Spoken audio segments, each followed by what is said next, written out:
Because I got a playback error. What the heck's going on here? I'll have to shut this down and restart this.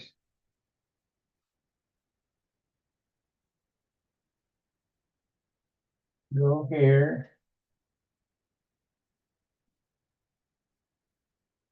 My videos. Live. That says we're live, so that's a good thing. All right, we are live.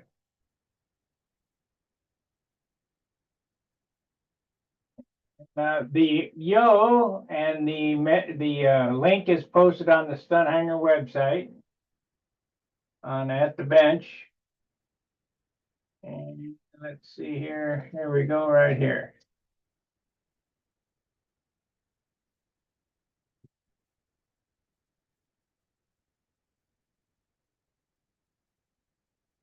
All righty. Ladies and gentlemen, boys and girls, it's howdy doody time. So just like always, I'll have to sit here and wait until somebody comes in. I think I'm going to work on my perky still.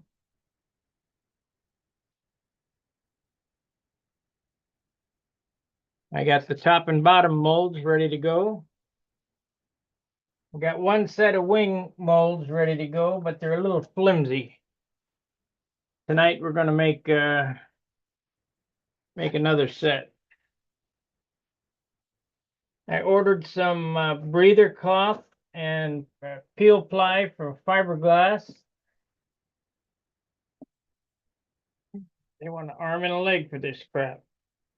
Hey, they got a mistake on their website too. You can buy this for $13. This is a 1 yard for $13, or $5 for 5 yards for $60. That don't sound right.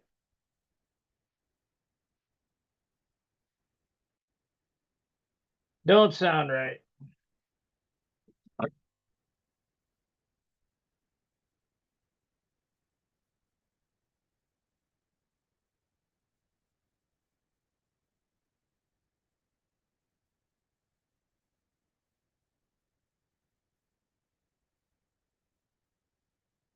Okay, let's get the mold.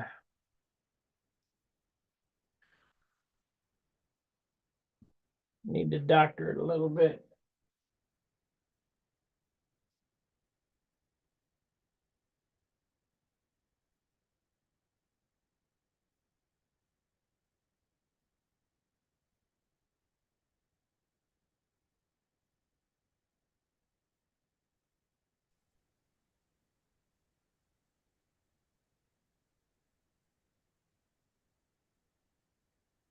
There's Steve.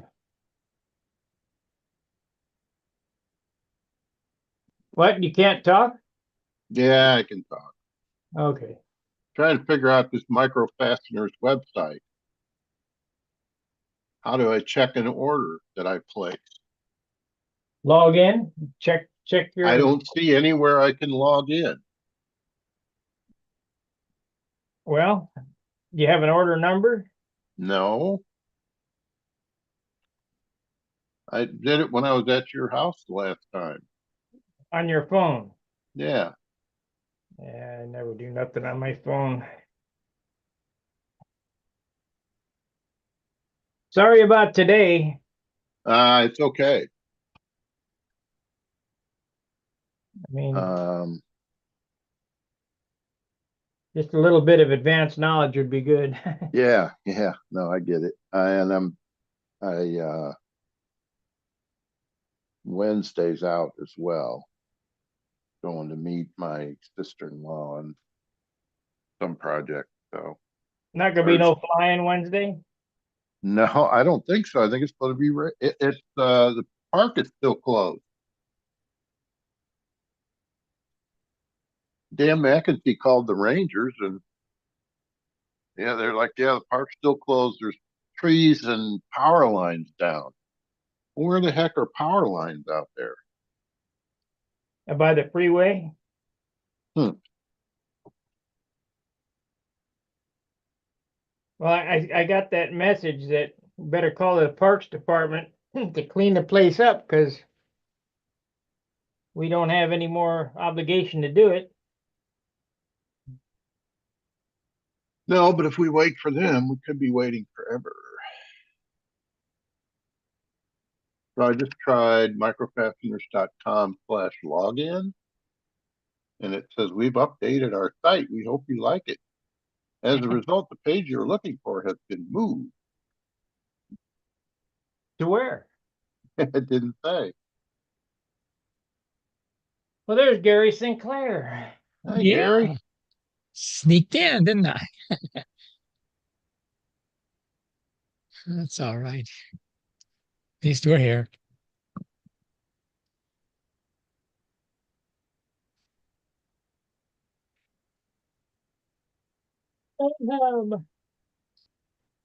And I'm tired.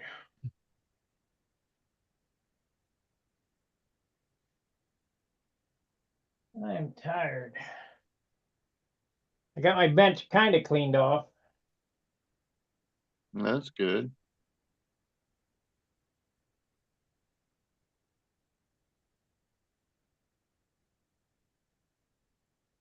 Hopefully by Thursday it'll be cleaned off good so we can get your airplane up here. We gotta. Have you decided what you want to do? Do you want to clear it or not? Well, I guess I was hoping we could get one coat of clear on it. And I won't be doing much sanding and buffing of it. I will just live with it. Don't look that bad, does it? Well, not from 20 feet away. It's a 20-footer. Oh my. Yeah, I got all kinds of dents and weird looking spots and yeah, I didn't do a very good job early on sanding. Sanding is not as easy as it looks, is it? Not at all. No, it's You just make it look easy. And there's Roy and there's Phil. Hey, how's everybody? good. Doing good. Wishing it would stop raining in St. Louis. Well, it stopped Our park raining here, flooded. but the wind won't quit. Yeah. Yeah, the wind was bad too. Our park we flooded. finally got a dry day and it got hot and windy. Yeah. Park's still closed. They said there's trees down and power lines down that Booter Park. And One of then these that's days, starting I don't know Wednesday. when. Was it Wednesday? No, Thursday. It's supposed to start raining and rain all weekend. Yeah, that's what we're supposed to get too. So the darn river might come up again. Well, Not a good spring. one of these days, I'm going to get out to St. Louis just because I want to see this darn Booter Park. I've been there 3 or 4 times and been up in the arch and been to the ball field and all that and been to the Catholic church out there and just have never been to Booter Park. Which Catholic church? There's umpteen. The one right there on the river, right there at the the okay. arch. The old cathedral. Yeah. Okay. Yeah, I'm not Catholic. My wife was, but I'm not. We're Moravian now. So yeah. Well, I'll send you a flyer or you're going to the Nats, aren't you, Phil? yeah. Plan How you to, feeling? Lord willing, I'm gonna be there. I'm feeling pretty good. I'm walking more than I have, and I'm trying to do everything I can. I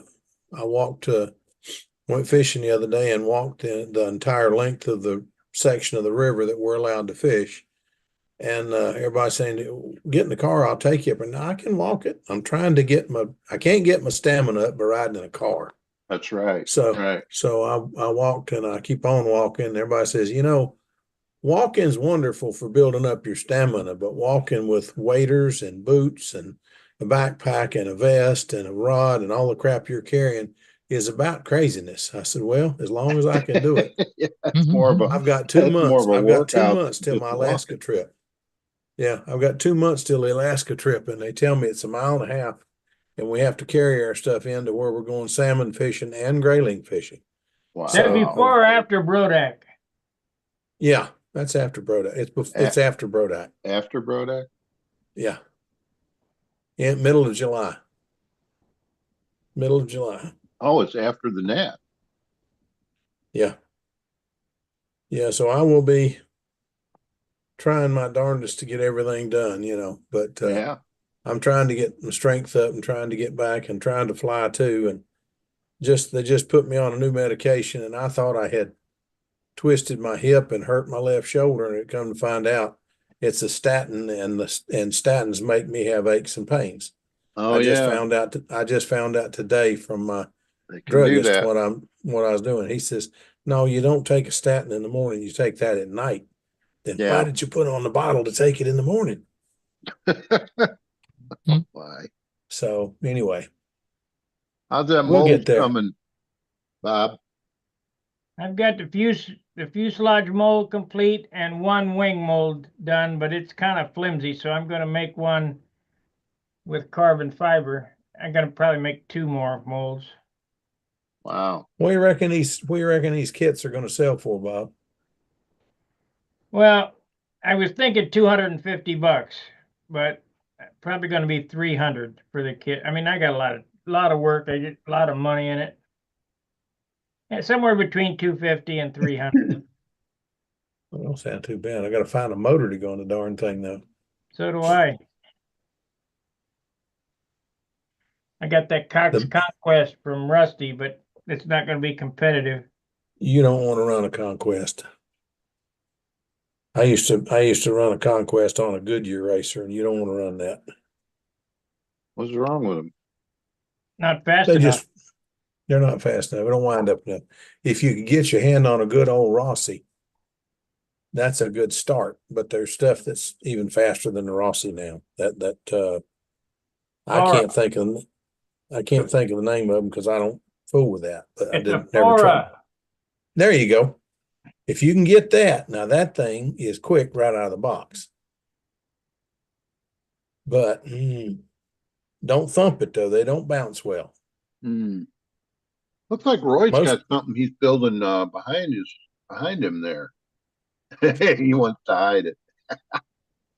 What you got going there, Roy? It's a Canada short kit, 576 Ringmaster. Oh yeah. Oh, there we Nothing go. wrong with that. Nothing wrong with that. Fixing to hang the bell crank in it. I've never done a suspended crank, but I've seen Rusty's video, Sparky's video, and that other fella from New Orleans, Mike Griffin, I think. Yeah. His video, piece of cake, but I just got to do it. Yeah. Fuselage is out cool. in the shed, ready to on fiberglass set. So styrofoam laminated, but everything who was was really light. Didn't you have something else that you were real close to finishing? Or I got a had finished? twister. I loaded up twice to go fly, but time I get to the field, there's 20-mile-an-hour wind, and I'm not going to no, that's no good for yeah. flying a new plane. just waiting on the weather. Yeah. Okay. Well, you will like that understand 576. That's a fun air. Mine does not have flaps, but I have a Tom Dixon kit downstairs that does have flaps, 576D. And then Pat did one called a 576S, and it has flaps, but it's that wing, and they just kind of cut into the trailing edge and put flaps in it. They all fly well. Even the one with no flaps flies incredibly well. I was supposed to have it built already, but that didn't work out either. Mm. I flew D Rice's. I thought it flew well too. I got beat by one in a contest, and it kind of woke me up. That's the reason I decided to build one. That and Tony Onimus one year gave all of the club members a set of plans to it. I hadn't even heard of the thing, and he gave all of us a set of plans. So I said, "Well, I'm gonna finish mine." No one guy has finished his, Hmm. and he has since passed away. So I'm gonna finish mine. It should be done in the next few weeks. I'm working on it and another plane, the Humongous, at the same time, and I Swanee, every time I get the things outside and think I'm going to paint, either it rains, the wind about blows the whole stand away, or you go to spray some clear on it and it turns yellow. Guess why? So I'm just kind of waiting. I don't know. I could have painted today and I just didn't feel like it. Yeah. We had a decent day today. It wasn't a good day, but it was a decent day. The wind was blowing, but as far as I can tell, the yellow stuff wasn't too bad today. But well, I'm telling you what, when you own 3 cars, they're all bright red. Mine, my wife's, and my pickup are all bright red, and you go out and they're all yellow. That's a lot of pollen. Well, then Yeah. buy a yellow car. I used to have a yellow station wagon, and I tell you what, I miss that little car. This time of year, it always looked clean. Yeah, that pollen is more green here in St. Louis. Yeah, I guess it's the oak. yeah, oak tree pollen. Yeah, here it's just yellow as it can be. Hmm. Then after a few days, it starts turning brown. Oh yeah. It just looks awful. If you leave it on the car, it starts turning brown. So you have to rinse it off every other day, or it looks awful. You But got all just, the I pine mean, trees. All just- kinds of trees are just dropping all kinds of stuff. Yeah, it's a mess right now. We got another week of it. One more week, and we should be over it. And we'll get some spinners a little later. Yeah, well, spinners. What got me? We had about a week that was warm, really nice and warm. We've already had beetles. June Oh, bugs. wow. They usually don't come till July. This year they came in daggum April. Hmm. I ain't figured this out. But anyway, we had a cloud of them out there a few days ago, and then it turned cold again. I guess it killed them. I don't know. I hope it did. I hope it killed them off before they had a chance to lay their eggs. I hate those darn things. Yeah. We're supposed to have cicadas again this year. Oh, Oh shit. no, not that. I think it's mostly to the east, but I think Indiana is in the is in the zone. Yeah, but Yeah. guess what's in the east? Brodak. Yeah, yeah. I've been to Brodak twice when we had cicadas so bad that it just looked like clouds of them coming over the field. Oh And yeah. one of the fellas I heard had a about really that. beautiful, one I guy heard had about a that, really yeah. beautiful I-beam airplane, and he got holes in his leading edge from dang cicadas. Hmm. It had to cut holes in the trailing edge. He shook them all down to one point and shook them out and then patched them up with tape. It was Wow. bad. You remember that? Yeah, I know you were there that year, Sparky. I certainly do. They were on your face while you were flying. Yeah, it was awful. Eh, Flew old time that year, and my plane come back when I landed. It was just covered up in bug parts. Hmm. No guts. There's no guts. They're hollow. If you break them open, they're hollow. Hmm. But up in the engine compartment, around the engine, there were cicada parts stuffed in there. I mean, it was awful. Wow. I just, Lord, I didn't run a spinner until then. I went to the hobby shop and bought a spinner and put it on my old timer. It was a super duper zilch. And I didn't have a spinner on it until I flew it that year and kept getting bug crap in it. And I decided, let's put a spinner on this thing. It was awful. so you didn't have bird strikes, you had cicada strikes. Yeah. Oh, I've paid my dues with bird strikes. I lost a 35 stiletto, I want to call it a Euclid, but I can't remember the name of it. And I still think I may have hit a bird or something with my stunt fire. I lost 3 airplanes that the plane got busted over near that one bush, and I come over there and I see the outboard wing explode, or the fuselage explode when I go to haul up. I was going to use that bush as a marker and pull up, and it just kind of folded up. I don't know if I hit something or what. Don't see any real. I think it just, I didn't put stringers in it that were strong enough. I used balsa like plans call for. I think it just shattered, but I can't prove what happened. It really tore me up. I was trying to learn how to run a 4-stroke, and that plane folded up. And it's funny, if you take a plane to the field and you have all your buddies come see it, everything works. But if I try to take one out there and get it flying so I can go out there and say, hey guys, look at my new airplane, and then when they launch it, go out and put a pattern on it because it's already trimmed, I'll tear that sucker up before I get a chance to fly it in front of them every time. Done it 3 times over 50 years, and I ain't doing it again. I'll wait till Tommy or one of the guys is there, and then we'll go fly. But I will sneak out there with my wife and practice. I'll tell you what, bird strikes are something you don't want. Why is it the bird always wins? I don't think so. The dang bird got up and flew off. Oh, wow. Yeah. My airplane was destroyed and the bird flew off. Big old one of them, it's not a crow, it's a starling. I'm telling you what, that's a tough bird. Wow. Those things are almost as ornery as Sparky. Not quite, but almost. Sparky is supposed to say something there, son. I mean, good gracious. Yeah, well. Can't even see what you're working on. Got the camera pointed up too high. Yeah.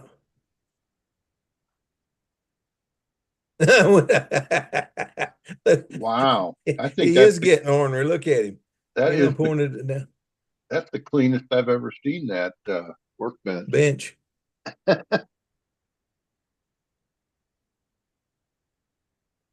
got the wax out again. Yeah, I've got to wax off the clay. He's trying to show us that he knows how to clean a table off. No, it's beyond, it's far from being good to go. Well, mine is too, Bob. I can't begin to argue with you about that because mine's a bigger mess than yours appears to be. I can't find a spot that big. Good gracious. Are those carbon fiber under all that? No, they're balsa wood. Oh, okay. These are my plugs. Oh, okay. Going to be a neat little airplane. Oh yeah, they are cute little airplanes. They scare the crap out of me when they take off. And they're good grief. They are some crazy high revving little airplanes, I'm telling you. And those guys will sit and fly that thing and pull off and go over here, and you'll see them over there, and they've got a little file or a little popsicle stick with some sandpaper on it, and they're working on that propeller. And they play with that propeller and then rebalance and get it, and then go out there and try it one more time. And the time will be different. They'll actually get it better. And then they realize, well, shoot, we're over the top. The air started going the other way now. I got a little void. Do what? I got a little void in my top shell right here that I'm going to fill while I do. But they get over and they work on those things for hours, make a run, and then another person make a run. And the first person goes over here, makes a little change in the plane and plays with it and works with it, and goes back and tries again. And I mean, it just astounded me. I said, my word. I go make a flight. I want to go sit down and think about what happened, what I can do better next time. These cats are over there working on the plane, trying to make it go a little bit faster. Wax the leading edge or buff it off or something. Do something to that propeller and then try again.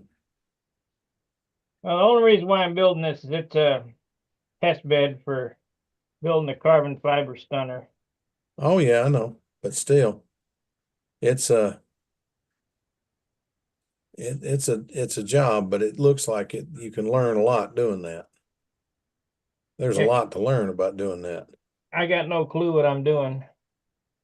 Well, Tran didn't get his first one right either, but he sure did figure it out. Yeah, but he's got aluminum molds, CNC molds to work from. I got to make the molds. Well, his wing molds are not aluminum. They're some kind of plastic, a little pink plastic. I don't know what it is. So it looks like nylon, but boy, you talk about polished. They are polished. He worked on them things for hours, and then his elevator molds are aluminum. But he works for hours and hours to mold a part, and then part comes out of that sucker perfect, but then he goes back and works on them for hours and hours again before he does another one. And he's using pre-preg, which I don't have. I don't have that luxury. Great, Craig. Yeah, you buy it, already has the resin on it. No, he's not using that, Sparky. Not what Danny said. Well, when I was down there, he used the carbon that we got from, I forgot his name in Florida, fellow that passed away. Oh, shoot, Smith. What was his first name? I can't remember. Lord, I'm telling you what, I have CRS something terrible. But anyway, Jim Smith. No, Wayne's his brother. Yeah, Jim Smith. There you go. Jim got us some carbon fiber, and that's what Sparky used. He used just like that. I was there when he cut it. No, Sparky didn't use it. Try it. Do what? You said Sparky used it. No, Sparky. No, not Sparky. Not Sparky. Jim Smith used it. I mean, Tran used it. Tran used it, but Smith got it for us. Yeah. But Tran uses epoxy on a little roller, and he don't use much. You'd be surprised how little epoxy he puts on that thing. It just looks tacky. It looks dry. Is he vacuum bagging it? Oh, yes. He certainly is. Well, it don't matter how much epoxy you put on as long as you're vacuum bagging, because it sucks it all off. Yeah, it's when it goes in and it looks like the material looks like, okay, it's this thick. Now, I'm way exaggerating, but it looks like it's this thick and it's got a little bit of epoxy on it. And then he turns the vacuum pump on and the epoxy starts oozing out on the sides where it's got too much on it. It's incredible. It's flashing. It ends up being flashing. But when he gets done, he's got a part that is super light and super strong. And I mean, mine's the ugliest one of the bunch because it's pieces of 5 airplanes, and I want to take that thing out when I'm practiced because I don't want to take a chance on losing it, just being stupid. But it really flies well. Well, I learned how to do this from making my carbon fiber tanks, and they're real light and real strong. Yeah. I don't know what Trian's using. His airplanes are kind of soft. These tanks are like steel. Yeah, I noticed that when I saw your tank. It was really strong. I don't know how you did that. But no, his are not near as rigid as what yours are. But they do fly well. First time I flew that thing and went to land it, I figured, okay, the motor cut over here. I'm going to bring it down because I want to get the land back over here at the guys. It went a lap and a half and landed it, and it rolled right up to the guys and stopped. What in the heck? That thing will glide further than any model I've ever flown. I have a question. Does Paul Taylor ever get on these? Yeah. Once in a blue moon. Oh, okay. Because he's asking about the Lincoln Log jig. I got one for sale, Paul. Well, he wants to see a picture of it. What? He wants to see a picture. I'll show him the whole thing. Yeah, okay, good. Well, maybe he'll come on. Let's see. Oh, we posted that. It's handy. It's handy, but Sparky don't build like that. I use mine, but Sparky doesn't build like that. That thing stays on my building table. That end of the table, that's what's over there, the Lincoln Log wing. or I don't call it Lincoln log, I call it a new millennium, but anyway. Lincoln log to me was the ones where we took the pieces and put them together in a jig and put the cross pieces in it and everything. And then you took that as like a rib that was made up of pieces, 5 or 6, I think, let's see, 1, 2, 3, 4, 5 pieces, and made a rib out of it and put that in a pre-made 3-piece leading edge and a 3-piece trailing edge, and then put our spars in it. It's not like the new ones where you put it on a 1/8" center spar and then a 3-piece leading and trailing edge. But anyway, they all work.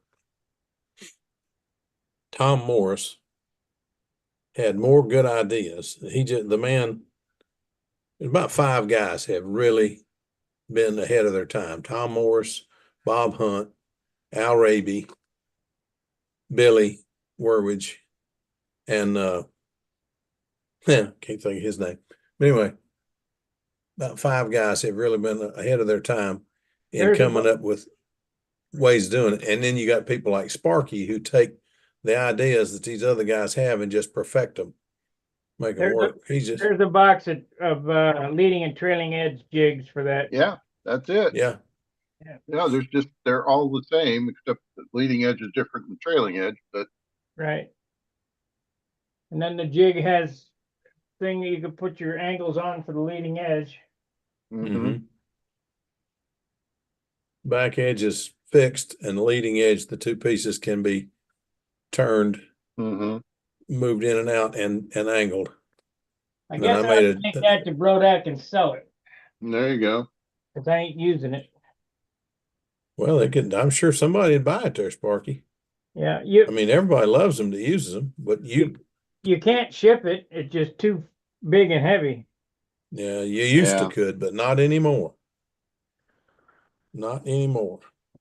I just shipped some stuff the other day to a friend in Florida, and I couldn't believe what the shipping was. I ended up shipping it by truck. He won't get it for 2 weeks, but he'll get it. Wow. Bob, But you got the table as well? It was crazy. I guess. Yeah, he's got one. He's got the big table as well as the little jig piece. Yeah. Yeah, that's it all fits heavy. together. It all fits together. Then I've got Mr. Hunt's fuselage jig, and then I've got a full house adjusted jig. And I use all of it. I switch between them and just use all of it. Whatever works for the project you're on, right? Yeah. Yeah. This laser that I'm playing with now, the Mr. Hunt jig just didn't fit because the laser, it has so much arch from the bottom of the fuselage to the top. By the time you put the tail down on the table, the front end was sticking up out of the jig. And then if you turned it over, then the problem was just the opposite. It just didn't seem to work. So I put it in the full and adjusted jig, and it just fit. Of course, I knew that would work because that's the way, I forgot the guy's name that designed the plane or made it popular anyway.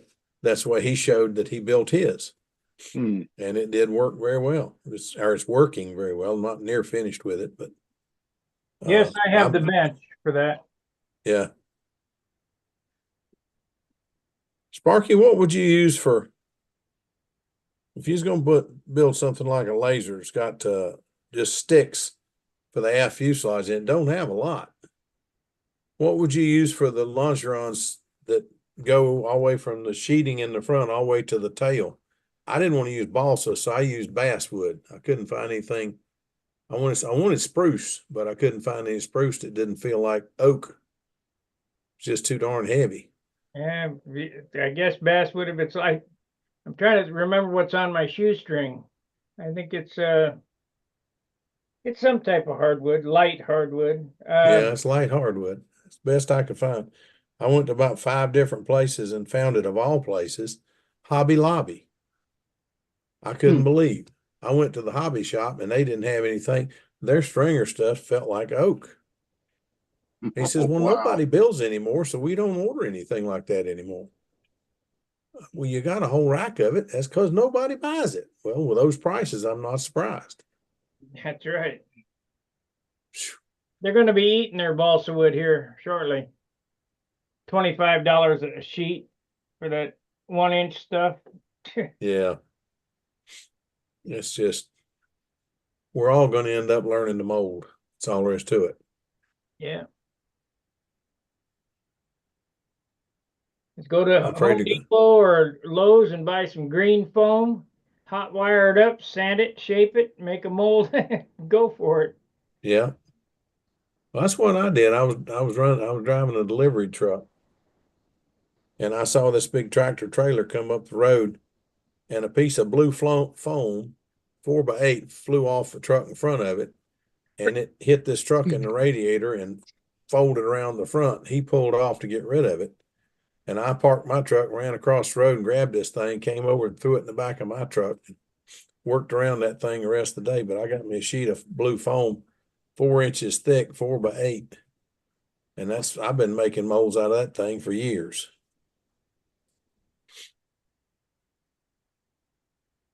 Still got 1/4 of a sheet left, probably. Well, I just went to Lowe's yesterday and I bought, I think it's, maybe it's 30 inches by, I don't think it's 36. Let me measure it here.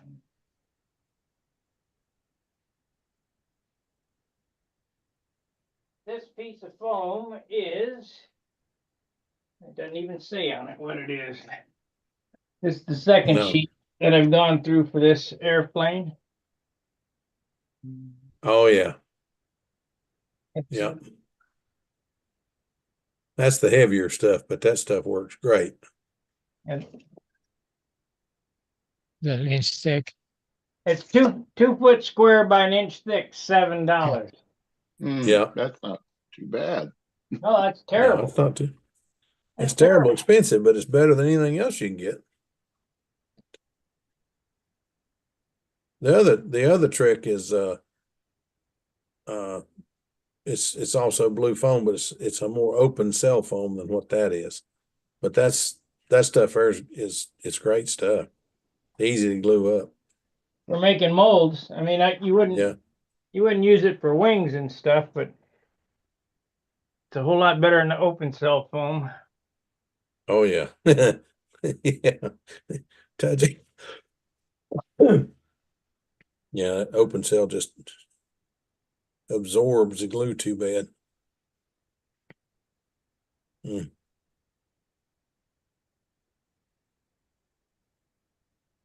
Oh Lordy. He's getting ready to mix up some epochs. Yeah.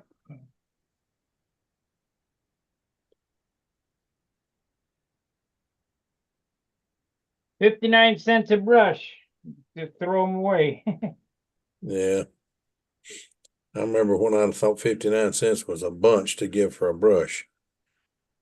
Well, I don't mind buying brushes, if I'm gonna, but this is 59 cents. You're just throwing away. Yeah. Yeah. You can't clean the darn thing. It will not clean up and reuse. No, not with I've tried and it just doesn't work. It'll come apart before it'll come clean. They're not that well made anymore.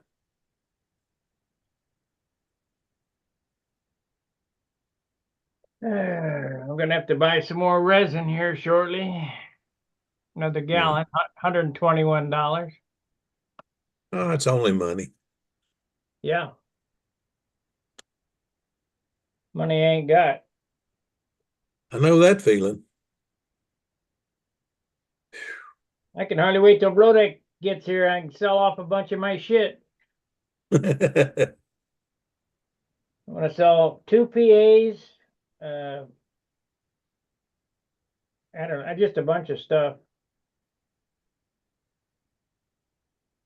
What PAs are you selling? I thought you were trying to buy a PA. Nah, I'm gonna stick with Super Tigers. I got a 65 and a 61. Oh yeah.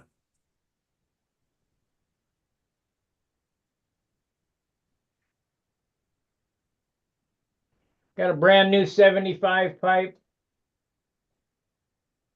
No, it had a 75. I think it might be. I'm not sure. I got a bunch of stuff. Mm. Stuff I ain't gonna use. What day you gonna get there? Friday, I think. Oh God, I'll see you Monday. I'll be there Monday and pick my stuff up. Zambelli and I'll get there Friday. I don't think I'm gonna fly the Nats this year. I might just go for the N30, and it's too much money. There's, you got to be practiced up. We don't have any flying time. There's just no sense in spending that extra money. Well, I'm in $1,000, the same. We're in the same boat. Hell, everybody's gonna be no practice this year. except for Looks the like. guys in California and Florida. And same Oh, weather. yeah, they'll be ready. Yeah. Not much of a contest when you got no practice. Yeah, but that thing behind you, man, you really need to go and at least make the first and second rounds. You bring home another trophy. That's a pretty airplane. But this one, Yeah. no, I'm not gonna fly that this year. I'm gonna fly my Viper from last year, right? Simply Blues. I'll fly it again in N30. We flying an N30. Simply Blues, Viper. Oh, that thing is a N30 airplane. Yep. Oh, I didn't realize that. Thought that was a newer design. Nope. I It's- think I got third I got third last year in N30. Isn't that design in the Yes, it's in in the the, stunt history book? yes. Not You not see- painted blue there, but Yeah, it is. No, I mean, the one that Windfall is talking about yeah. is blue with, I've shown you pictures of it. It's blue with checkerboards on the lead. The paint job looks like this, only blue. Yeah, okay. The paint job on the Simply Blues, though, Right. It just, it's all curvy. right. Doesn't have that. He decided to try to be sexy. You know how Bob is. He's a mess. I tell you what, if you can't have fun with it, why do it? Really. I mean, seriously, just have some fun with it. But I did not realize that design was that old. Pretty It was cool. ahead of its time then. Hmm. Yeah. Yeah, it's just not fun when the wind's blowing so darn hard, though. No. No, and every time you try to go out, the darn wind's blowing. It's just getting old. I don't Well, know the what's year going that I on. took my Monado to the Nats and I won the concourse, I did not fly it. And they were all pissed off. But it's not worth me crashing an airplane just because I'm not going to do anything anyway. The wind was howling. Yeah. It was howling that year, literally. Yep, I'm not doing it. You hear it whistling through the building up there, the cover. I remember seeing Paul Walker out there dancing. I mean, he was trotting around that circle, man. He was trying to do everything he could do. I lost my Thunderbolt down in Memphis, not because of the wind, but because it was hot and the fuel. It ran out of fuel on the four-leaf clover, on the upstroke of the four-leaf clover. Terrible. And that whole ride home from Memphis to here was terrible with a broken airplane in the back. Mm. Not worth man. it. That was the jet. No, that was my Thunderbolt. Thunderbolt 3. The one that's hanging on the wall. Oh, okay. What happened to the jet? The jet was lost in Oklahoma at Joe Gilbert's contest. Oh, in Tulsa. Yeah, Tulsa. When the wind What came jet? up, the wind was blowing so hard I had it, the handle pulled all the way back. I was single wire on the upline. It would not make the turn. Ugh. I mean, the wind was just whipping. Do you have any pictures of that plane? Yeah, somewhere around here. I'd like to see them sometime. But I don't remember ever seeing a jet. You didn't. That was around the 90. Wait a minute. What year? When did you come back, Steve? I came back in 06, 05, 06. So Yeah, 05. it was 05 then. Yeah.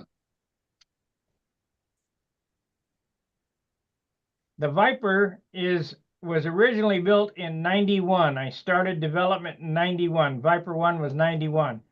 And the one that was in the magazine that this airplane looks like with a swept forward trailing edge was 94. So hence that makes it N30 legal. And that's why I started building them again.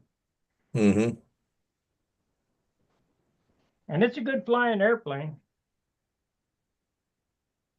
Yeah, I couldn't believe the difference. I took the same design, and took the trailing edge and just moved it 3/4 of an inch forward at the tip and just drew a line down to the root and just took all the ribs and just where it came off of the spar, just took that same angle and just moved it down to where it met that trailing edge. And people tell me that won't work. That won't work. Worked great. Plane flew good. Just I wasn't ready for it. I flew the darn thing into the ground. Model airplanes, toy airplanes anything will fly. Anything. How good would fly? Yeah. As long as it's light and straight, it'll be fine. Yeah, well, this one was light and straight and it flew great, but I don't know. I think I was getting a little too impressed with myself on an hourglass, and I flew the hourglass and just pulled out a little bit too late. And I've lost more planes on the hourglass than any single maneuver. And that just, I was finally learning to stand them up. Somebody told me to go out there and don't fly the whole pattern. Go out and just fly a whole bunch of hourglass. And I kept getting them better and better. And I finally got one I was really tickled with, and it flew the stupid thing in the ground. I don't know what I was thinking. We went to the dollar store the other day, and I got some wax paper. I didn't realize it was so fancy. It's plaid. Oh man, look at this. How about that? It's plaid. You could copy I was that just for a paint scheme sometime. Cover a wing with this stuff. Yeah. Sparky's just getting fancy with us now. My word. What are we gonna do with him? Put on the bench so I don't have to scrape the epoxy off. Yeah.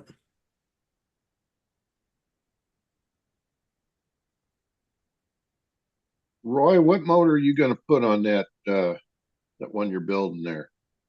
46, LA 46. LA 46. That's a great choice. It is a I great only choice. got one. I have to flip it back and forth. But Oh, it's on the twister? yeah, A lot of Well, I'll motor tell for you- a twister. That is a lot of 46 on motor a for a twister, but I'm telling you what, you put it on that Ringmaster, you might not want to think about the twister again for a while. It sure surprised me. I'll put it that way. You listen to Joe Gilbert's LA 46 on 15% nitro, you'd swear to God it was a 60. Yeah.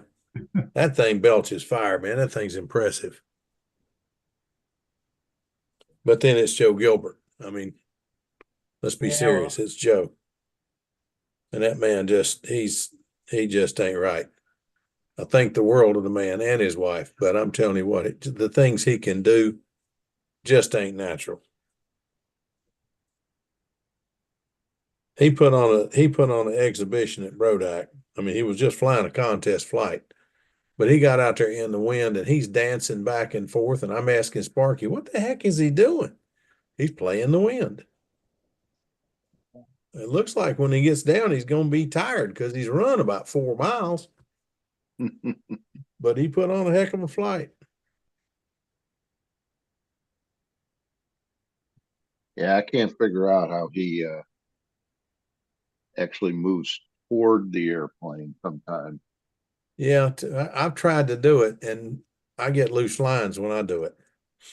he looks like he slows the airplane down. When I do it, the plane just goes slack on the lines, and then, it's kiting, I'm trying to back up and catch it. Yeah. I end up with a handle up here at my ear or something, trying to get it back. Joe stays out there, but I think he flies with a lot more out thrust on his plane than I do, because his lines, if you watch him, his lines are always not just tight, but mine usually have a little bit of slack in them. His are just air straight out to the airplane all the time. Hmm. I think he's got a good bit more out thrust than I do or something.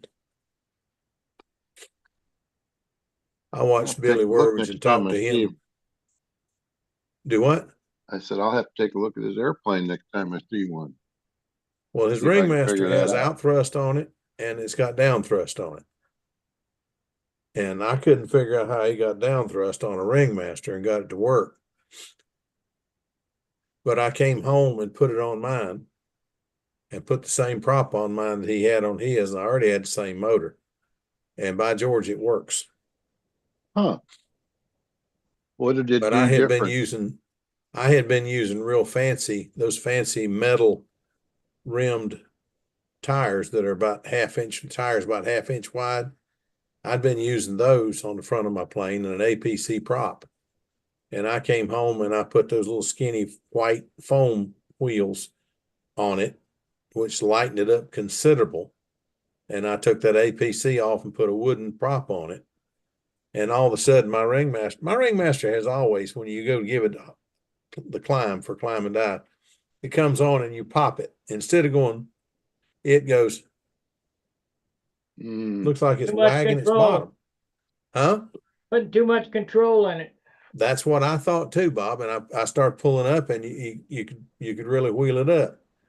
But I can take it with the less weight on the nose. I can hammer it, and it does the same thing. It just looks a lot better. It goes from this to this, just instead of going, making a big arch. It just looks like it does, like Joe's does. It turns the corner, and it'll fly a triangle without that extra weight. And but I'm telling you, down thrust. Huh? And with down thrust. Yeah, he's got down thrust in it. He's got about 1.5 degrees of down thrust in it. And that's the best flying ringmaster I've ever seen. I saw him whip a bunch of guys in advanced with a ringmaster. It's been years ago. With a ringmaster years ago, and he genuinely won with a ringmaster against full built up stunners. An Joe can S1 fly a ringmaster. Or one of the bigger ones? Do what? An S1 or one of the bigger ones? S1. An S1 with a Brodak 25 on it. And he beat a bunch of, that may have had OS 25 on it back then. The one now has a Brodak, but back then it may have been a ring OS. I can't remember. I've got pictures somewhere. I have to look at them and see. But anyway, he legitimately beat a bunch of guys. And Tom Dixon and I just looked at each other and said, I can't believe that. He says, Tom just said, that's Joe Gilbert, and turned around and walked off. I don't believe it was advanced. I think it was open. I believe it was open flyers. Because I believe he just beat Tom Dixon in the crowd. But Joe can fly a ringmaster, man. He is deadly with a ringmaster. Stuff he can do just is not natural. But he can do it.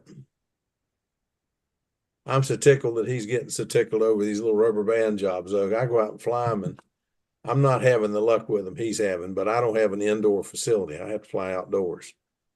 And we always have to light the dethermalizer and all that crap so they don't fly away. But we went out and tried to fly them and launched the plane, and it's up flying, and it's up for a minute or two, and about it got up by top of the trees. It started raining so hard, you just see the rain just slamming the thing down. Oh man. It was open, grab an umbrella, run over and stick it over the airplane, try to get it back to the car, but it was already soaked. Time it dried, it looked like, it was all worked up. It killed it.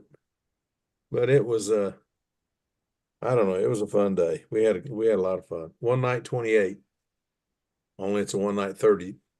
And it just killed it. It was bad. Oh, anyway.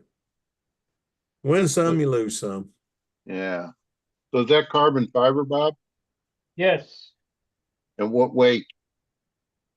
I'm not sure. Or is that how it's, I can't think of the right word. I don't know. It is done by weight, but I don't know what this is. Oh, okay. I've been using it for my fuel tanks, and it's not the lightest. It's not as light as what Tryon uses. It's pretty heavy stuff, Mm-hmm.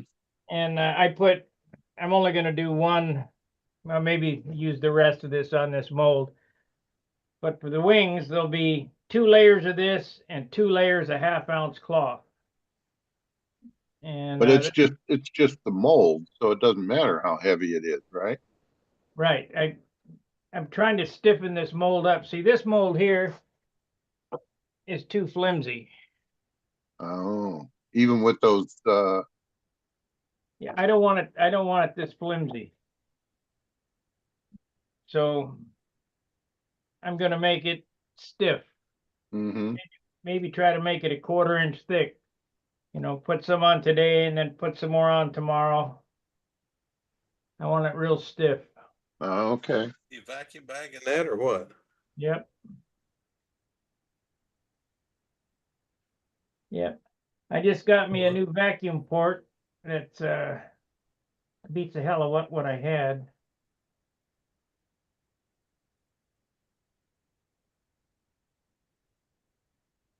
Well, when you figure out how to work that vacuum system, do a tutorial on how to use it because I've got one, but I have no idea how to work the darn thing. Well, ain't nothing to it. Just make a bag and put the hose on it and turn it on. Sucks it down.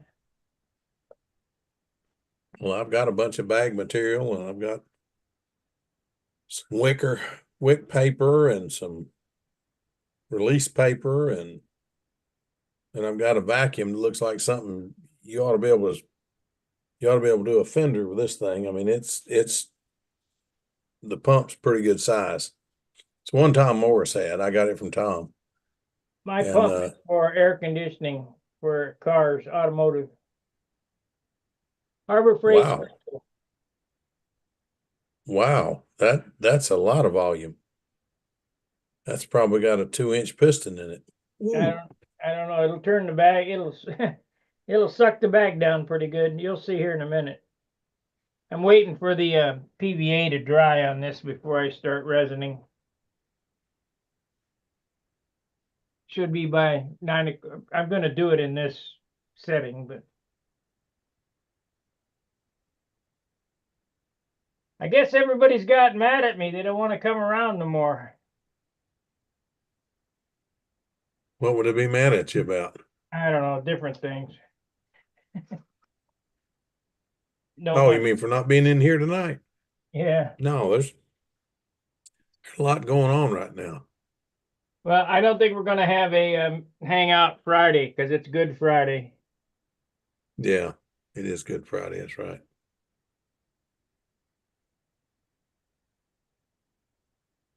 Good Friday, and these Friday meetings don't do very well as is. So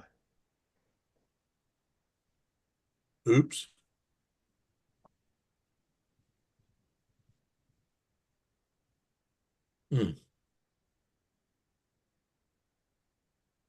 not quite dry yet.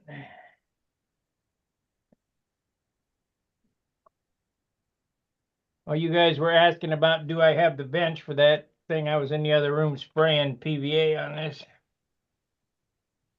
Hmm. Transform your vehicle with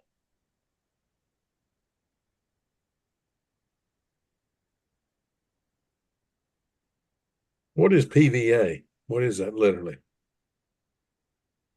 Release agent, polyvinyl Oh, acetate or whatever. yeah. Okay. That's what I thought. You got this, what you use in a can. I spray it on with a paint gun. Oh, okay.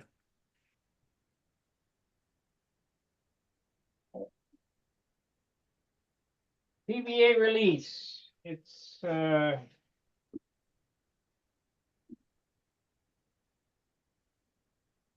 over Oh, wet, yeah. Okay. spray over wet Yeah. resin aid cure, okay. Polyvinyl alcohol solution, that's what it is.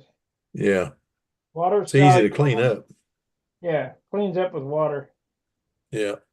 I use part all wax on the part. 2-3 coats of that and then spray this stuff on. Oh yeah. Okay. Hey, Trayan came on. He did.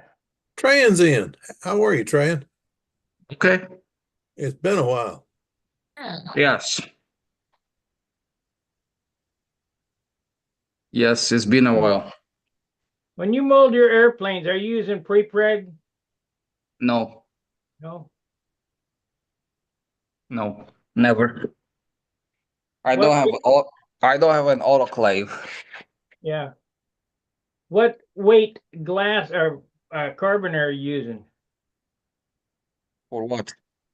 for your airplane, the whole thing? It's all different. I have different stuff everywhere. Oh, You okay.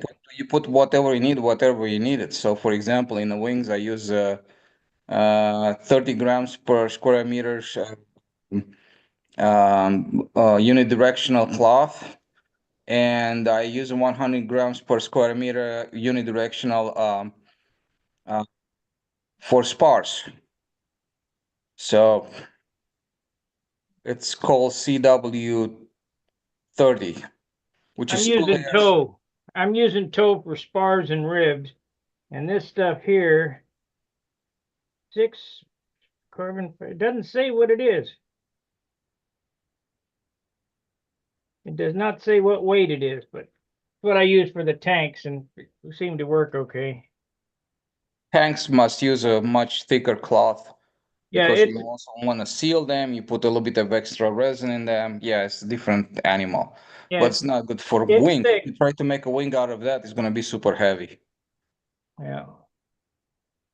Here's the deal. Here's how I see it. This for this airplane, my tank weighs, I don't know where the hell they are. Here we go. This tank weighs 1 ounce, and it's 2 layers of this and 2 layers of half-ounce cloth. This tank. So I'm figuring that this wing should weigh about 3 ounces because this is a little bit more, you know, this area is a little bit more than this, top and bottom. So we've got 3 ounces a side, and see. I don't know. We'll see. I think it's going to be super light, but strong. And for ribs, I'm just going to take toe and do a geodesic inside the mold. You don't need that. Take your cloth, the main cloth. Okay, what you do, you take a. Do you have unidirectional, Sparky? I don't know what you mean. This That's is not unidirectional. That's a cloth, right? yeah, this is cloth. Okay. Do you have unidirectional? No. Something in which the strands are all going one. So you're gonna put unidirectional, and then you put the cloth at bias 45 degrees. Make sense? Well, how I did it in the tanks is this one this way and then one that way. So You only need 1 layer for the wings. yeah. If you go with the cloth at 45 degrees, don't even need spar. See, because that's so thick, you don't need it anymore. What's that core made out of? This Yeah. balsa wood. I'm making a mold right now. I make a mold of that. Okay, cool. Yeah, see, I made a mold here, and this is just straight glass. But the There you mold, go. See, look, you have unidirectional. yeah, this is toe.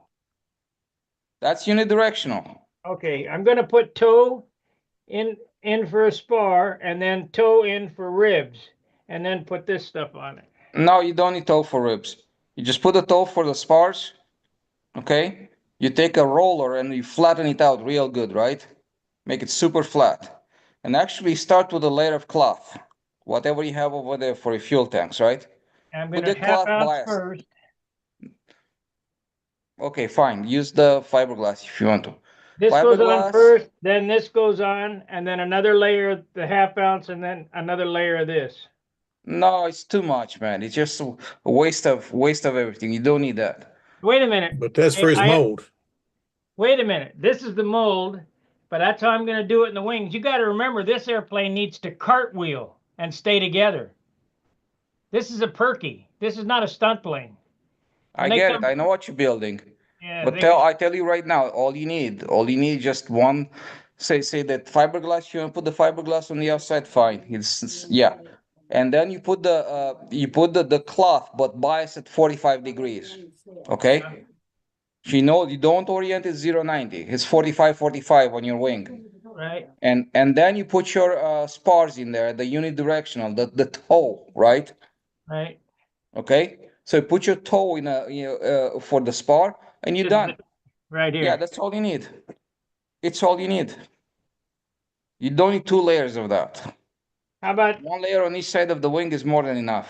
and how about the fuselage? Here's my fuselage mold. Uh-huh. This is the mold. Mm-hmm.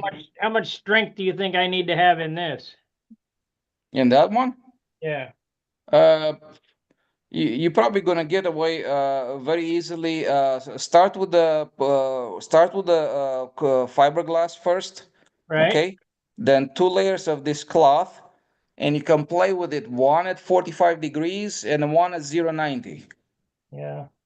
And it's gonna work as a hoop strength as well as a strengthening like that. So the plus minus 45 is gonna give you torsion, and the other layer is gonna give you the other strength that you need, and you're done. That's all you need, no more.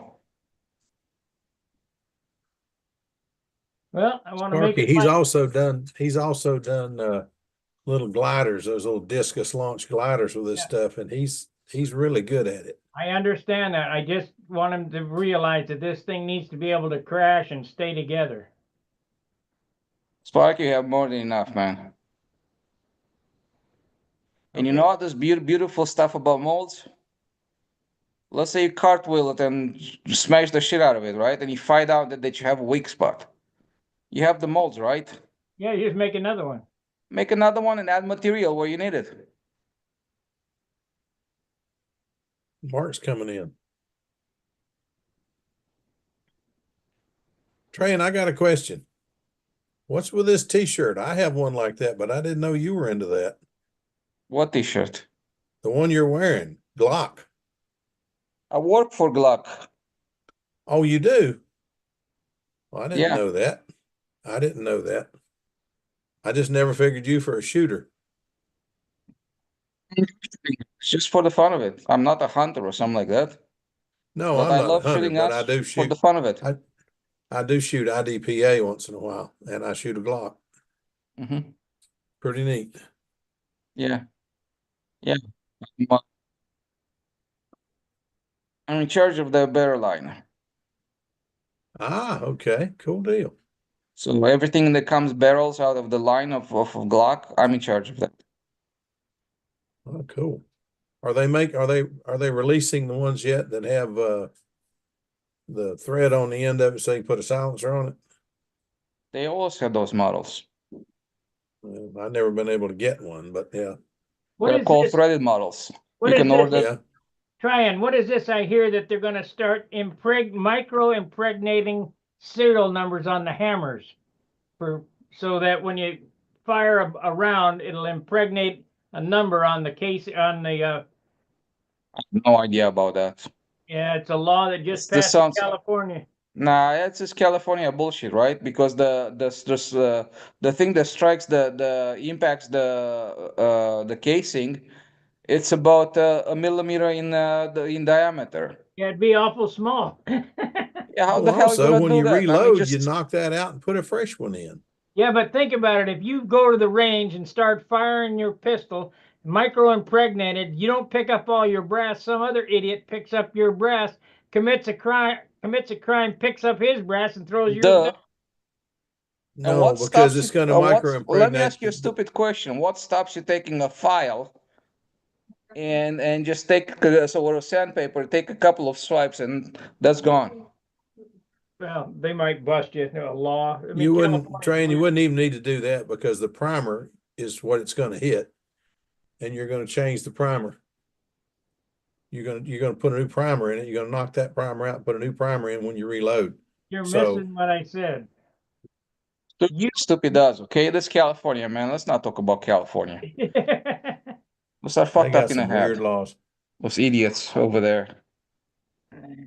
Well, Trey, and I want to aggravate you, but I got to go let the dog. I got to go take the Oh dog for no, a I'm not walk. So aggravated at all, man. With no, no, them. no, no, no. I just mean I want to. Yeah. I want to talk to you. I got a half dozen questions. I hadn't seen you in a while. So, what are you working some regular hours now? Yes. Well, good. Maybe I can call you one evening and you'll be home. I hate to call you because I never know when you're sleeping because you used to get up in the middle of the blame night to go to work. We used to get up early to go to work, and then when Yeah. you come home, In that place no more. do Or what? for more. I don't work in that place for more than a year. Oh, okay. Good Almost 2 deal. Well, years I now. didn't know. I didn't know, but I'll try to be back in a little bit. I hope to get back. Sometimes I'm gone 10 minutes and sometimes I'm gone half an hour. I never know whether neighbors are going to catch me and talk or what. But anyway, y'all be good. I'll try to be back in a little bit. I'll see you next Monday because apparently we won't be getting together Friday night. Everybody have a good Easter. Take care of yourselves. What resin are you using, Brian? MGS for everything. What? MGS. This is HDR 250. Whatever And it is. If it's Huh? thin, if it's relatively thin, it's good to go. And if it's a laminated resin, that's good to go. That's what you want to use. Is that a top and a bottom for that mold? yes.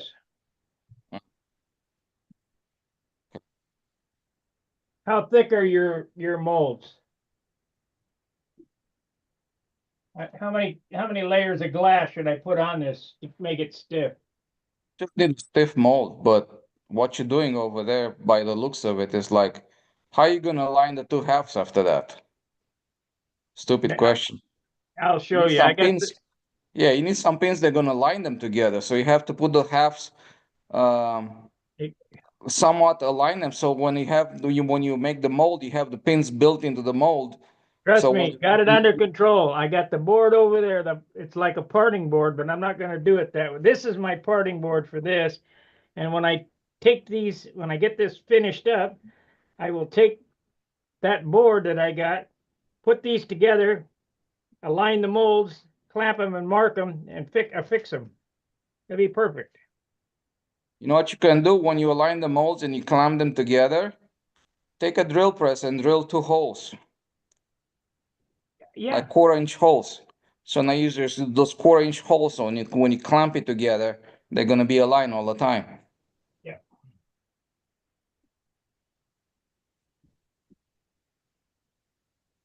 Okay.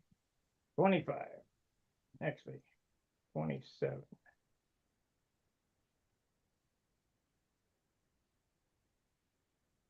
That looks like a nice thin resin. Well, this is the hardener. I No, use it's Epon. the viscosity. Yeah, I use 8.862 That's a good resin. and Teta. Try it to tetramine for the Mhm. hardener. This is what Dan Winship uses, and it The seems to job work done. okay. I tried casting these molds with HAC 560, and I'll show you after I get this done. But I got a lot to learn on using that casting resin.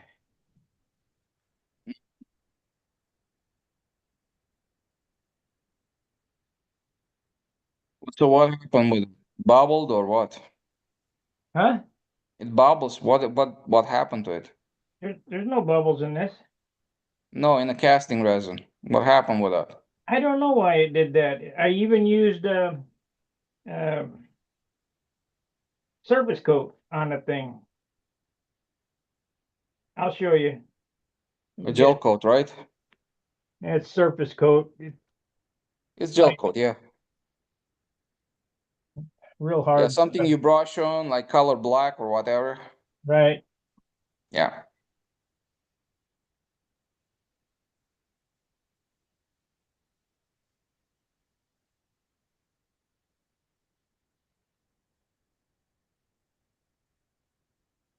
here is the mold that's casting resin. Mm-hmm. See that right there, that void? Mm-hmm. I can't have that. That leading edge has got to be straight across there. And I've been trying to get a hold of Danny to see if I can fix this, but I can't get a hold of him. He knows how to do it. I don't want to monkey with it. Yeah.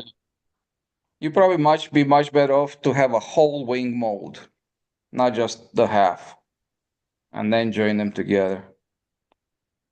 Probably if you had a whole wing mold, it'd make your life a lot easier.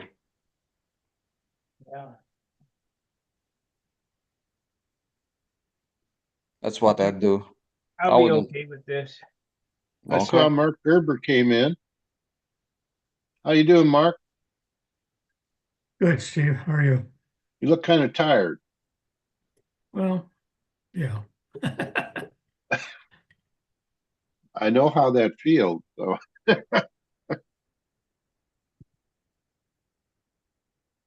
you're not working on anything? Yeah, I'm working on the Bearcat, sanding and filling and sanding and filling and sanding and filling. So no interesting pictures. No. Oh, But well. I got an interesting picture, so I at least get some primer on it, then it'll change color. Oh, there you go. What do you Well, use for primer? I use Class Coats primer.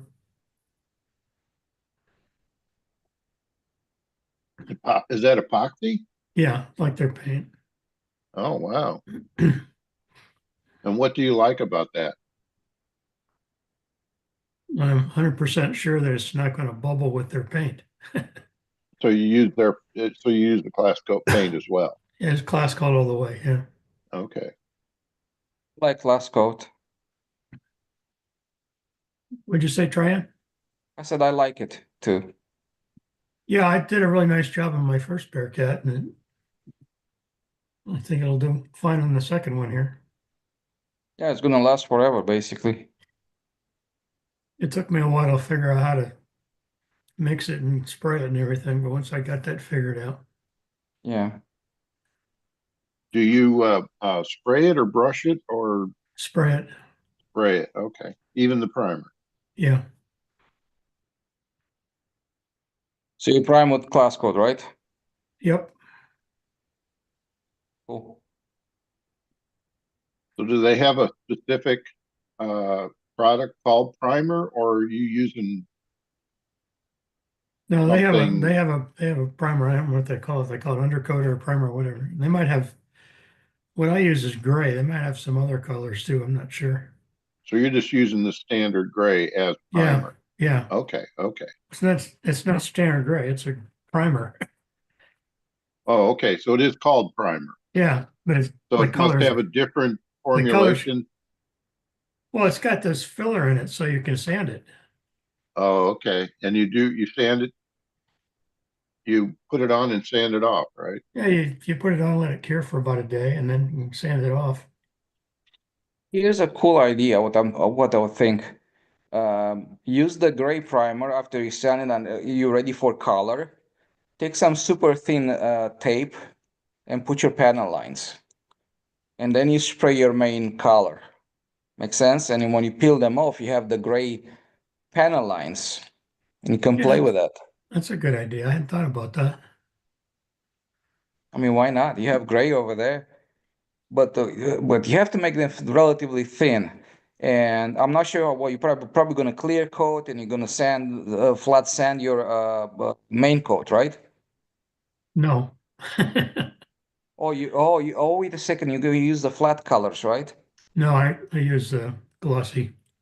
It's a The U.S. gloss. Navy glossy sea blue. Okay. All right, cool. So I was thinking if you do that with the panel lines, you can even fill them with the fingers like as a panel line, like the real thing, right? Kind of like give it a little bit of depth to it because you have a Yeah, little bit your outer coat is going to have a little bit of thickness to it, right? yeah. And as soon as you peel the tape off, you're gonna have a little step in there. But that's kind of cool. Like you feel the plane, but then you have the panel lines wherever they meet. I don't know, that to me that'd be cool. Anyways, you do you.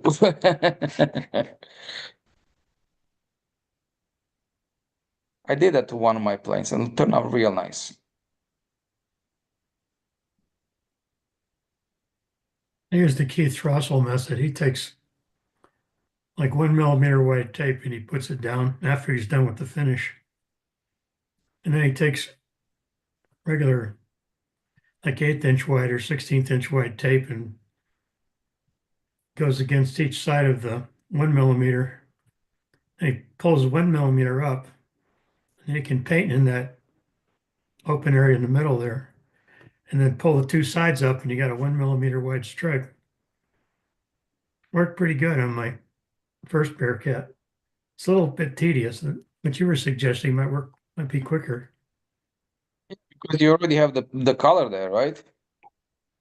All you have to do is just clear coat on top of it. If you clear coat it, and you're done. Now you can put like a little bit of silver if you want to. Yeah, I mean, you could spray the panel line color Yeah. on top of the primer and then tape it and then That's such a thin thickness, you're not gonna be able to tell if it's gray or silver or whatever. Your eye is gonna lie to Yeah. you anyways. well, the color I used on the first Bearcat was like a intermediate blue, which is a very gray color. So this wouldn't be much different. Anything's lighter than insignia blue, so insignia blue is almost black. Well, that's the way this glossy sea blue is. It's really close to insignia blue. So what are you doing, Sparky? I got on here late. I'm making perkies. Oh, little guys. Yeah, I'm making a mold. Getting some tips from trying.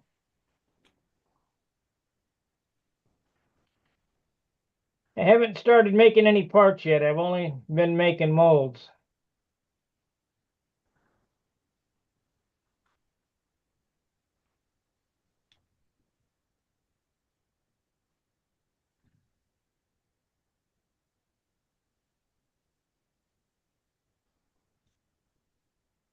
Don't everybody talk at One once. of these days you're gonna discover the paint roller. Yeah, I don't have one now. A 3-inch paint roller. Works great for that. I'll be sure to get one tomorrow.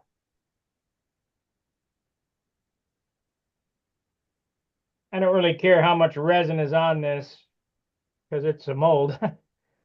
Forget it, but it's easy to spread it out with the roller. Yeah. I'll have to get some tomorrow. I didn't even think about it, but you're right. And you might want to put some toe on those corners so to make it easier to lay that. You should have put some toes in the corners. Absolutely. Unidirectional.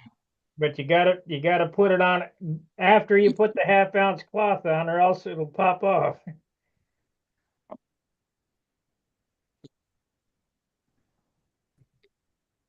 The idea is to use it as a fillet. Yeah. Makes sense? And then you put the cloth over the fillet. I did it like that right here, and I slid it along the bench, and it kind of lifted one up. So I'm going to put the 1/2 ounce cloth down, then the carbon, then this here. Okay, so yeah, well, it's not gonna be much of a fillet then, right? It'll be perfect. All right, it's gonna be perky.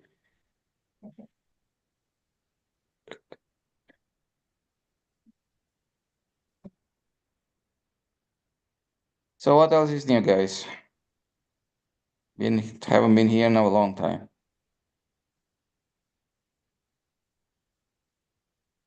Well, I'm building another Bearcat.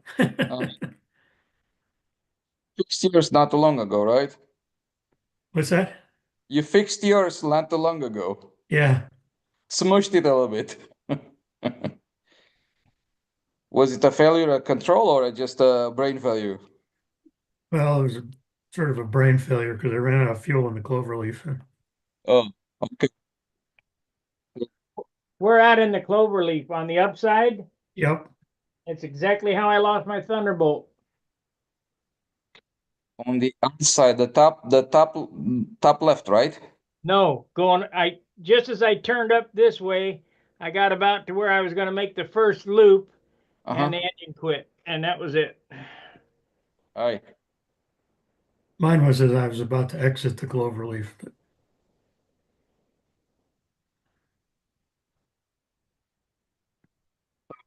Third point, you are inverted and you couldn't flip it over? No, as I said, I was about to exit the cloverleaf, so I was headed up. Oh, exit, you're going vertical, going out. Ah, I Yeah. see. I was headed up too.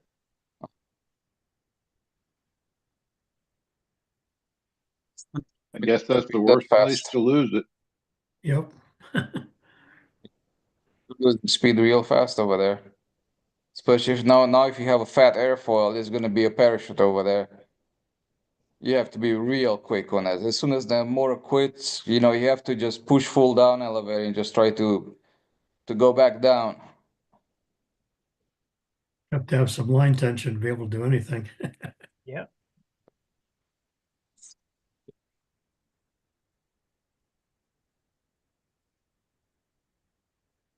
You cut off over there, man. Use 2 pieces. Because it doesn't like to go around the sharp corners. I got 2 pieces. You do? Well, I cut it right here. Yeah, that's what I'm talking about. Because no matter what you do, it wants to pull away. So it's okay to put one continuous piece on the everywhere and then put one straight piece on the bottom. And actually, I'll put like about with the thickness you have there, maybe add 2 or 3 more to really build the fillet, right? There you go. Live coaching on Stunt Hangar.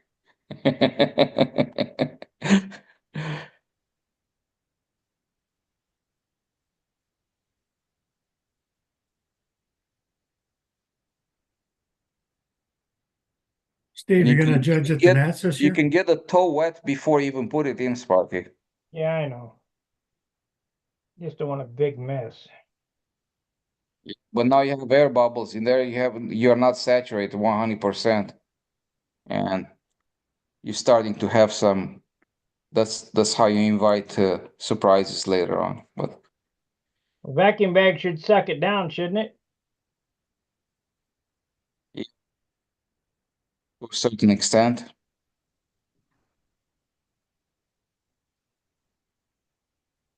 Yes, Mark, I am going to be judging at the Nats this year. You still running your judges training? I am. I think I had tried to get my name on a list to attend one of those. Well, you tell me when you want to do it.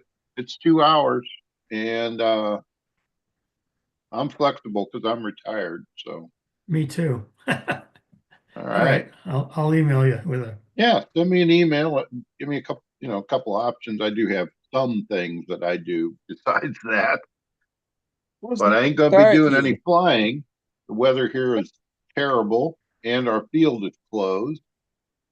Booter Park flooded, and apparently some trees and power lines are down. So that even though the water receded, the field's still closed. And I think starting Thursday through the entire weekend, it will be raining. So I think I'm gonna go over to Sparky's and work on my plane on Thursday, though, I hope. But other than that, I'm pretty open this weekend next. And I think I got 1 or 2 other guys that want to go through it. If I can coordinate it, have you all Yeah. do it at the same time. Yeah, that'd be best. It's a little better that way when, I mean, I can do it one-on-one, no problem, but it's a little more interesting, I think, to do it with a group because people will come up with will come up with questions that maybe you didn't think of. or you'll come up with questions that they didn't think. Yeah. So yeah, okay. Send me an email and I'll see what we can get going. Okay. It's You gonna going be to the during the NAS? summer. What's that? If you guys gonna meet during summer to have some fun flights over there, and I'd like to come and have some In fun St. too. Louis? Yeah. Yeah, we're not going to do the fun fly this year. We are going to do our contest in September, Broken Arrow. I can send you a Yeah. flyer if I don't know that I have your email though, Tryon. I'll Book me put in mine up in September. the I'll Yeah, put mine up in the yeah, I teach kids classes, aero modeling on weekends. Oh, cool. Hey, And Steve, Stunt Yeah. Hangar's a beautiful thing. All you gotta go in is find his name and find his email address. Oh, cool. Okay. Yeah, I haven't sent out the flyer yet. However, we have one. I think there's some guys from Chicago and that want to come. We didn't have our end of February contest. We still had snow and ice Like- on the field. you still have ice on the field? No, not now, but the last Sunday of February is when we usually have our isolated contest. That's when Sparky started on his birthday years ago. It's a Now I 25 can't. years Now I ago. can't get him to go to It's too damn cold out. it. kick his ass. The weather here in St. Louis has been terrible for flying this year. If it ain't raining, it's windy, or it's raining and windy. I We think might we get have an, maybe one or two opportunities in March, and so Yeah, we far might here in get- April, we nothing. might get one day every once in a great while, but around mid-May it starts to get nice. And Yeah, yeah, Not Oh. being like you guys retired, and I have a full-time job, and on weekends I do the classes with the kids. So my yeah, weekends are booked and that's booked. So basically the only thing that's open for me now it's when kids go to vacation a couple of days. Um, and whenever they go to summer vacation, pretty much yeah. summertime. Yeah, What part of the country are you in, Tryon? Atlanta, Georgia. Atlanta, Georgia. Okay. Mm-hmm. Yep. Check your private message, Steve. Okay. Will do. I gave you the address over there. Okay.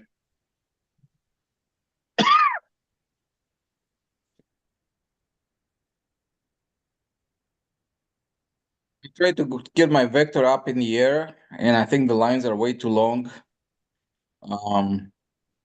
What's a good line length for the vector? 60, I'm 52 on or I'm on 64, I think. 64? Yeah. Okay. And it's electric though, so I got a 28. What is it, a 2810, Bob? You're beyond me. I don't know. I think it's a 28. I think it's a 2810. And I'm using was it 11.7 What and kV a you have on the quarter? motor? What kV is on the motor? I don't remember, but I'm using a 4S battery.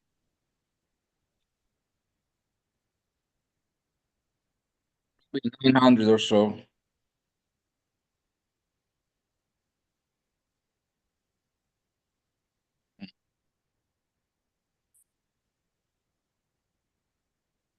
So it says 64, you right? Yeah, 64. And even at that, I'm flying what 5.1, 5.2, I think. pretty fast. But it was well, it's still the ARF wing. Bob built the Mhm. fuselage and everything else when I crashed it originally. But I think it's still kind of heavy. He fixed it for you, or was it a different plane? No, I asked him to, well, there's a story. I don't know if Bob wants me to tell it, but All right. I asked him to make me a fuselage and paid him for it. Mhm. And he couldn't stop. He kept going. And he made the fuselage and he made the elevator stabilizer and the rudder. And then he dug out some old monocoat he had and covered the darn thing. So he pretty much completely Man, for redid sure. it. He redid it for me. I wasn't Nice. expecting all that, but he did it, and Uh, I love it. I best flying plane I got at this point. Anything but green. And guess what? It's all green. 'Cause that's what he had.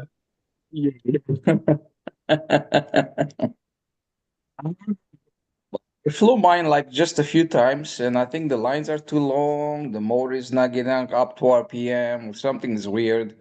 Is it an Uh, R? no. It's a 100% built up. Oh, it's a kit Yeah. from Brodak. Mm-hmm. Okay. And you built it on, we saw it on here, right? Yes. Yeah. Oh, that might not have been when I was on it. Okay. I don't know. I think it likes to fly fast. And maybe that's just because it's kind of heavy. It's heavy when you start out with a 16-ounce wing. Yeah.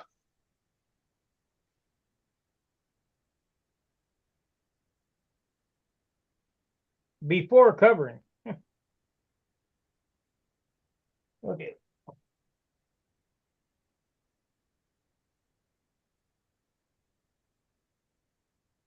This is my vector right here.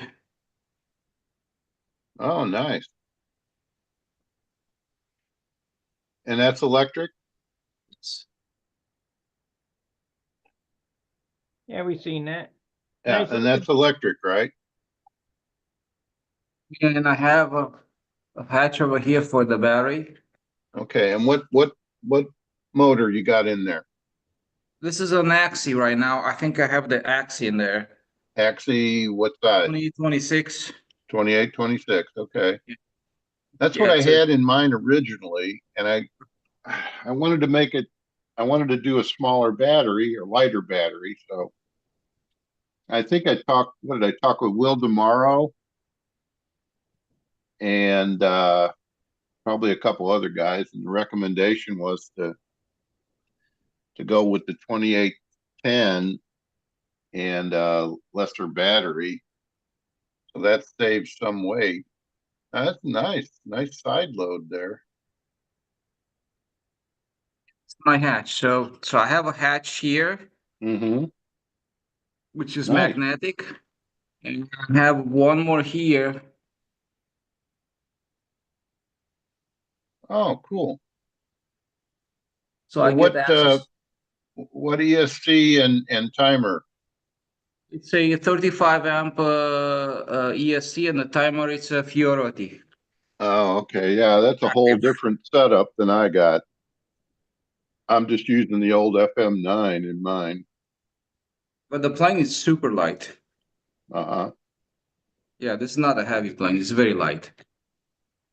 You should be able to do shorter lines than I do then, because you Yeah. don't have to go as fast. Yeah. So if I run the 62 feet, should be fine, right? That's where I'd start. Yeah, I agree with Bob. Yeah. Is that on the long side or on a short side? That's on the long side. Yeah, I'm Oh, using okay. 64s, but Yeah. mine's porky, so I got to go faster. And faster on shorter lines is too fast. I flew this plane and it just it flies good. It's a good flyer. I Good, mean, it has good. a lot of promise, but it's not trimmed out or anything like that. So, Yeah, you got to first do first some things of that. first. Yeah, I want to get the motor right in the first place with get a good motor run that's going to stay consistent. Um, We should have that on an electric, right? yeah, but it's weird. Something is weird with it. This kind of sags out as if the ESC is heating up and starts to slow down. Hmm. I don't know, but actually it's a very big motor for this prop that I put on it. It shouldn't have any load on it. What prop? It's just a 10-6, man. Two blade. APC or something else? It's a Zor. It's the Azor. Oh, okay. So it's a wood prop, yeah, super light wood prop. Yeah. regular rotation. Yes. Okay. You shouldn't load up the motor or almost anything. No, I wouldn't think. Yeah. I'm thinking just maybe the KV is just too low. And I'm trying to use those batteries, the round batteries. So are they? That's a four S. It's a 4S, yeah. Okay. 4S is the lithium ion batteries. I don't know. Yeah, I'm trying that. I was trying because I said, that should work fine, right? But Yeah. I can easily put a regular battery in there. I guess you might try that. Mm-hmm. I might end up doing that anyways. But when I put it on a bench and I try to see how much power it draws or something like that, it was like 16 amps or something like that. So with the 35 amp ESC should be more than enough. Right. Yeah. It shouldn't be overheating at that. Yeah, shouldn't be acting out at all, right? Exactly. So, but that's something weird is going on. I'll figure it out. But once I figure it out, I'm gonna get this plane and just have some fun with it. Yeah. Yeah. Yeah. I think those vectors can be a lot of fun. Mm-hmm. Now, when Bob rebuilt mine, he did make a longer fuselage and a Mm-hmm. little bit bigger tail area, Mm-hmm. right, Bob? Yep. Lot bigger tail area. Yeah. So I don't know exactly Mm-hmm. what that did, but I sure like it.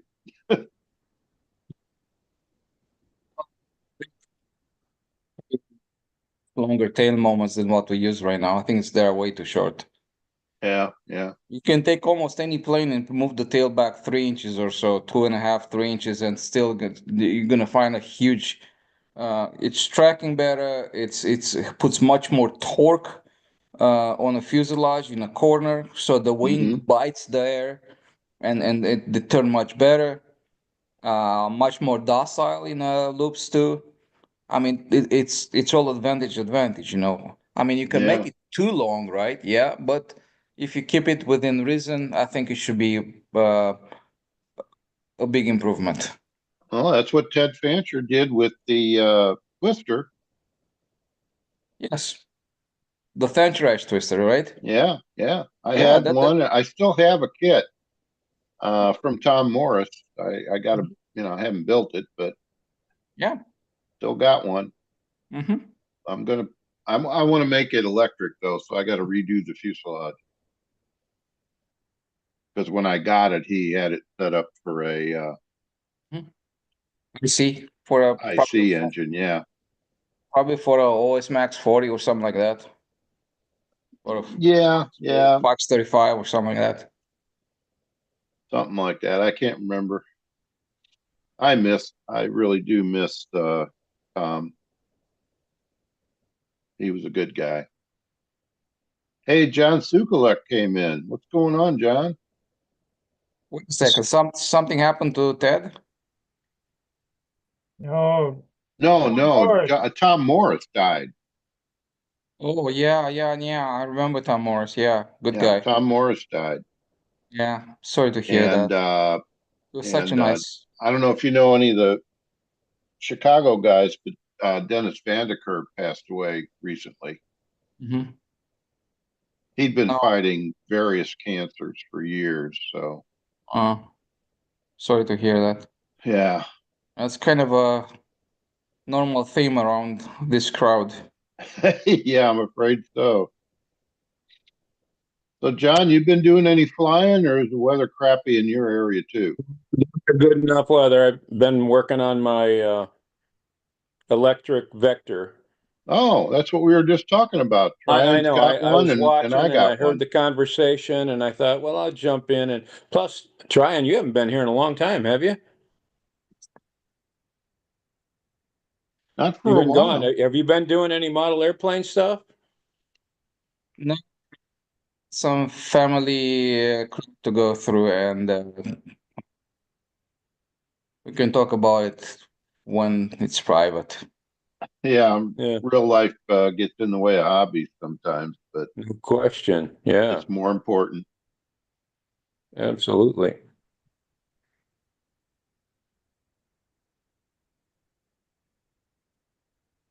Hey, Anything I have Tryon, I just checked checks. my messages in Stunt Hangar, and I don't see one from you. I hope you didn't send it to the other Steve Smith For you, it's on your private message. in on Stunt Hangar. No, on this forum. Oh, on this one. Zoom. Oh, there it is. Okay, never mind. Got it. Sorry, I thought you sent it on the regular Stunt Hangar forum. Yeah, yeah. John, electric build, Vector. Yeah, working on it. I've got a badass 2826. Yeah. Just a FM9 timer with a 40 amp ESC, and I've worked real hard on fitting everything in there so that there'll be good ventilation and cooling. Yeah. Um, and when I heard you talking about your problems, it made me think of, you know, those things because that's my concern also. There's not a lot of room for all that stuff in that airplane. Quite a bit of room. I mean, if you can put your ESC on the top of the under the top block, right, and put the battery underneath, you should be fine. Well, mine's a top loader, so my ESC is down at the bottom of the nose with a lot of air circulation down there. There's a scoop in front and then a bunch of exit area, so the airflow will concentrate on the ESC. Mm-hmm. That's what I have on mine. It goes straight into over the ESC and into the battery compartment. And And the so timer it's above, but I have a slightly different build on mine, on my nose. you're sure yours problems you were describing are not caused by too much heat retained. No, I don't think so. I don't think the system gets hot at all. I mean, the motor is capable of handling like the 3-blade 12-inch prop easily. And I put a 2-blade 10-inch prop, wood, super light. Okay. So the motor has no load on it, basically. Yeah, it seems like very little prop for that motor. Did you say it was a 2826 size? It's actually the same motor that Igor is using on his 60 size planes. Yeah. Yeah, but I'm using it for balance more or less.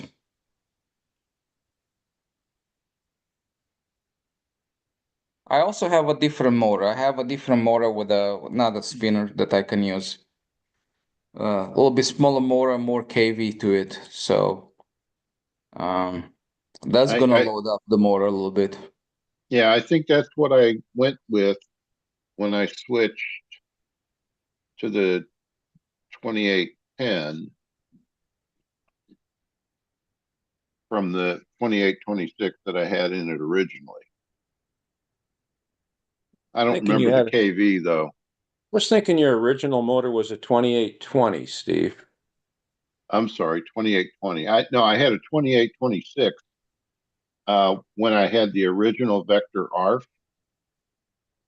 But then when the push rod failed, pulled out, and I crashed. All I had left was the wing. So I asked and paid Sparky to build me a new fuselage. And as I told Tryon, he couldn't stop.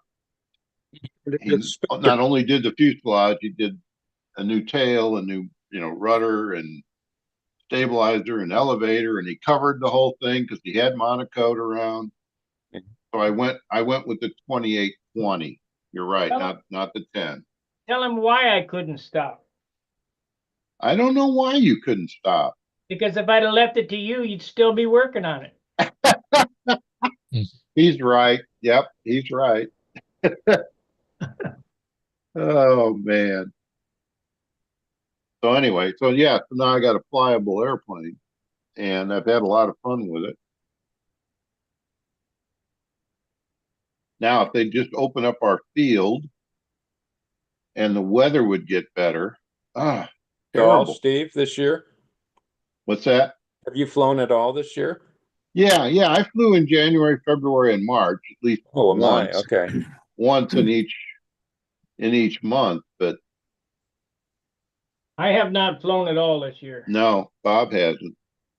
And this month's not looking too good.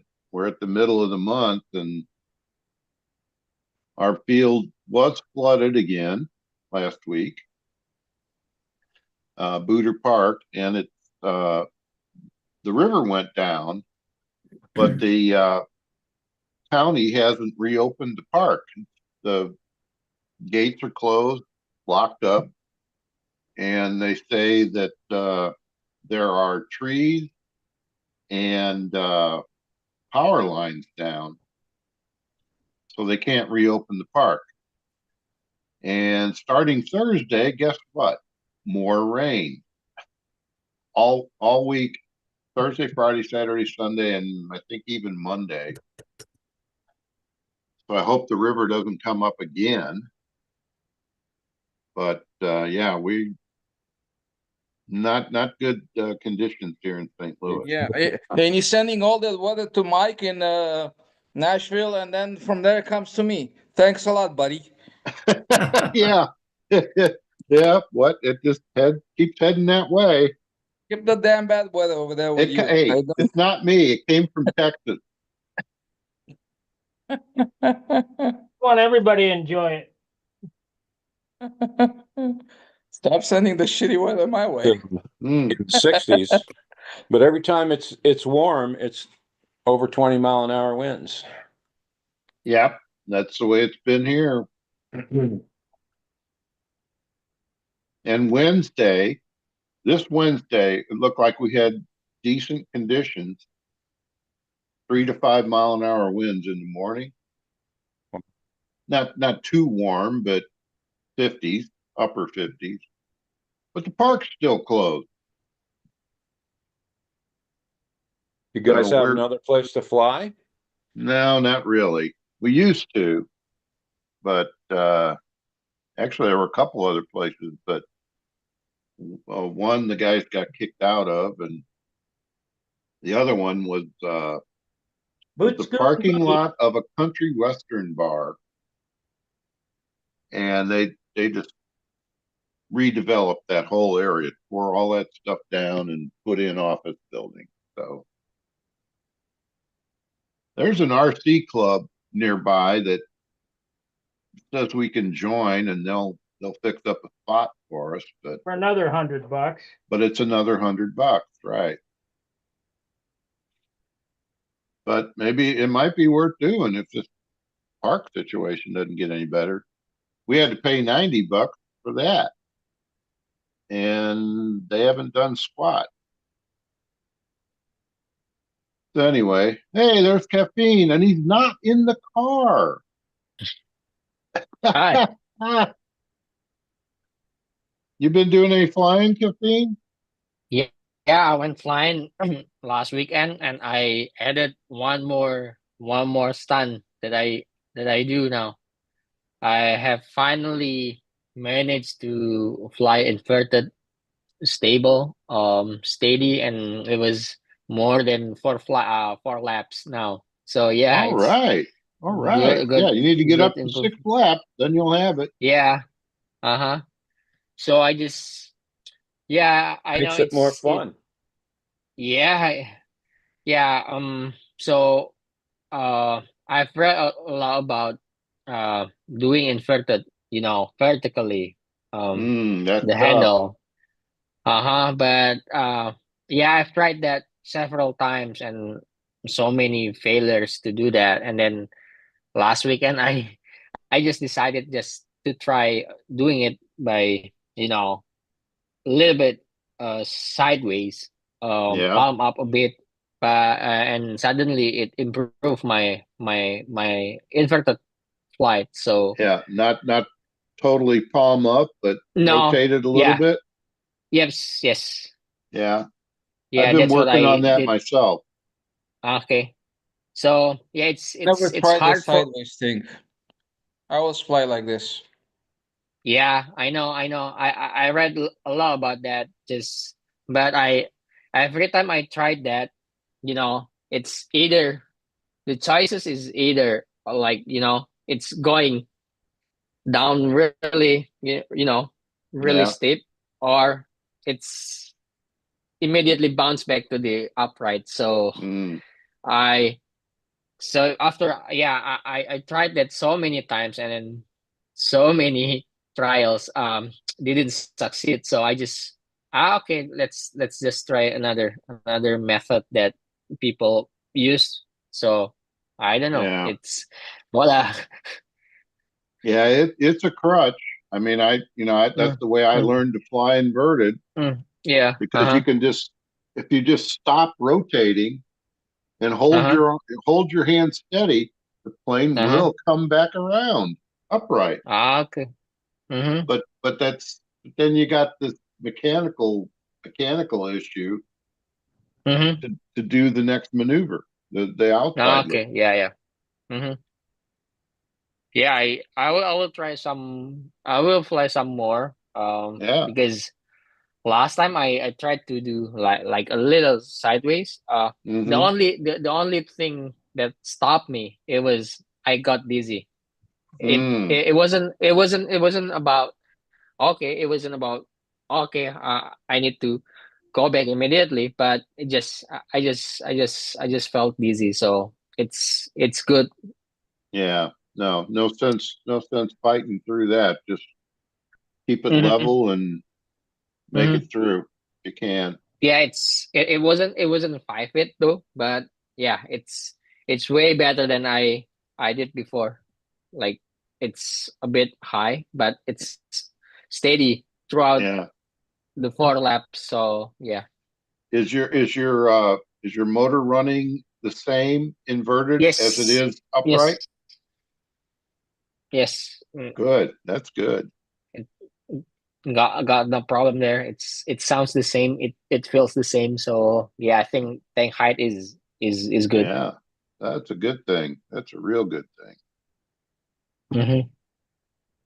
So yeah, I'm ready to fly, fly more maneuvers. All right. Yeah. Once you lick that inverted, you're well on your way. Yeah. Much as you can invert it, caffeine. What's that? Sorry, try. Try to fly as much as you can invert it. Get comfortable with it. Mm. Okay. Yep. Yep. I will. I will. Yep. And the way I learned inverted, I just made a half a loop, right? And then when I would Yes. invert it, I kind of lock my wrist in place, right? And even the Mm-hmm. plane was coming down, I just wait and I thought about it first, right? And then very gentle on the controls, right? I give it just tiny bit of down and the plane start Mm-hmm. climbing a little bit. But if you Mm-hmm. do too much of this, then Yeah. you're gonna lose it real fast. But if you just Mm-hmm. very soft in like a boat on a big boat on the sea, right? Makes Mm-hmm. sense? Mm-hmm. Yeah. And you fly a little bit high, just give your time to think, right? Before you Mm-hmm. react, right? Yeah. Mm-hmm. Yeah. And remember, it's the towards the wheels, it's always down, right? Towards the Yeah. canopy, it's up, right? Mm-hmm. So you want to go towards the canopy or towards the wheels? And Yeah. it doesn't matter if you're a normal flight or inverted, same thing applies, right? So Yep. so because you use the same analogy in normal flight, up towards the canopy, down towards the wheels. When you go inverted, Mm-hmm. right? Right? You go either down, it's going to go towards the wheels, which is going to go up, right? But the idea is just to go towards the wheels or towards the canopy. Upside down, normal flight doesn't matter anymore at the point. Yes. Yes. So Yep. and a little gentle, like almost you put a little bit extra pressure on your pinky or your trigger finger, right? That's all. It's not the wrist move, right? Yeah, there it is. What is there? My It's mold. molding, Is that a vacuum Yes. you're doing? Yeah. Can you make it big? Looks interesting.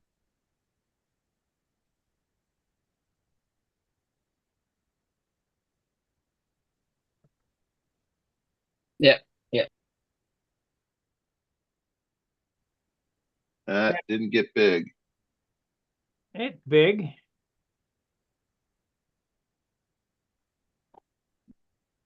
Where am I at here? Can you see it? No, I'm just seeing the I think the gallery. belly mouse. Okay, wait a minute. Let me remove. The belly mouse. Mouse pad. There it is. There it is. All The right. belly mouse pad. Yeah. So is that sucking it out yet? Yeah. Vacuum pump. How long does it take to get all the air out? About 2 seconds. Oh, okay. That's fast. Pump is off. Oh, the pump's off. Okay. Can hear Looks like it. looks like you got two lungs there. Smoker's lung. Yeah. He's getting his new lungs to ready. So you put the peel ply down, which is something that can rip off. Then you put this down, and this sucks up the excess resin.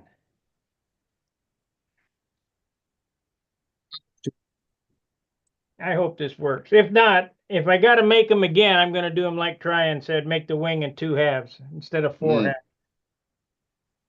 That was a good Just idea. if you make your wings symmetric, right, left and right, which you don't need to make it asymmetric, right? Right. Then you can make 2 perfect halves that overlap, right? So you make one mold and you repeat the mold and can you do that? Wait, let me think about it. You can make one mold and then just flip it over and join it Yes. together. Yeah. Mm-hmm. If they're perfectly symmetrical. Yes. Do you need to leave the vacuum on? Yes, I'll leave it on until it's dry. I'll Okay. probably suck it down again here. I got to watch it to make sure it's not leaking off. Yeah, it leaked off a little bit there. I don't know why, where it'd be leaking from. It's getting hot. Yeah.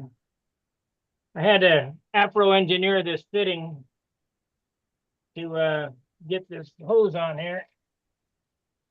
JB welded it. Oh, there you go. Miracle material. JB Weld. Then you shut it off and turn the pump on. That looks like what them nurses put on the IV line. Yeah. I had some bogus fittings. Some little tiny fittings. This is $30 for that fitting right there. Wow. I'm getting hosed on this molding shit, but I only got to buy it once. True. I was using these little fittings here, and these aren't these aren't a professional fitting. This must be hobbyist stuff. And I couldn't get it to seal. Hmm. So I just got the good shit. Got a great Yeah. big washer on it. Yeah, unfortunately, that's usually what works.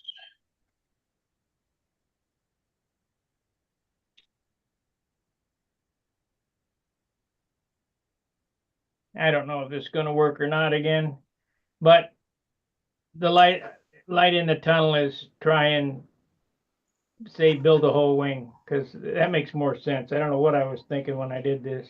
Hmm. I'll just carve one half and that'll be it. Yeah, it should be faster, right? Well, this is like the fourth mold of this wing I've made. The wings are giving me a problem. Yeah, I know. I've watched all the videos. Giving me a fit. Yeah. But once you get all the issues worked out, I think you'll be able to scale it up. Well, Trian's doing it, so I don't see why I can't do it. If I can do it, anyone can do it. Well, just I don't know how to work on a watch as per se. But No. I'll guarantee you that if I really, really, really wanted to, I'd do it. Actually, yeah, exactly. You got to want to do something in order to get it done. Mm-hmm. I'm not going to let this thing beat me. Mm-mm. I can start molding parts now, tops and bottoms, Yeah. and put a wood wing in it if I have to. But I think it'll be a lot better with the carbon. carbon. Yeah. Let me ask you this, Tryon. This is my stabilizer here. It's 3/32 of an inch thick. Can I'm going to, I got this board laid out here. This will be my mold right here. So I'm going to have, you have to do tops and bottoms. This is the nose ring. These are the elevators. Can I just lay this on here and clay it up, or do I have to set it down as like a parting board and get it right at 50%? Parting board of some sort over there. Shit. More Wrong work. answer. Wrong answer. Yeah.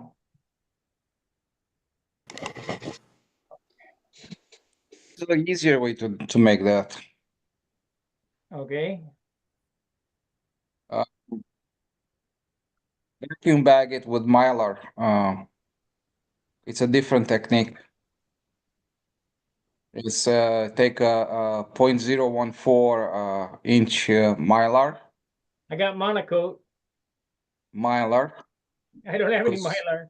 I got monocoat. Because a Mylar sheet it has some rigidity to it, right? Yeah. It's gonna bridge stuff, right? And take some the Vinicel foam, and you shape the foam to exact shape that you need. And you put the carbon fiber on the Mylar, and you get it nice and wet, and you dry it out. And then you put the Mylar on top and bottom of the Vinicel, and you vacuum bag that stuff. Make sense? And the Mylar is gonna be your outer mold per se, right? The mylar is acting as the PVA, so it doesn't stick, right? And the mold, yeah, because it's gonna give you a nice shiny surface. Right. Exactly. And it's stiff enough to bridge the gap from the holes of the Vinicel, right? And in that case, you probably want to make it all out of one piece. So here's the trick, right? You have the whole elevator in one piece, including the elevators, the stabilizer, and the elevators in one piece, right? Okay. And put a piece of Kevlar where the hinge is gonna be, and you vacuum bag this whole thing together, right?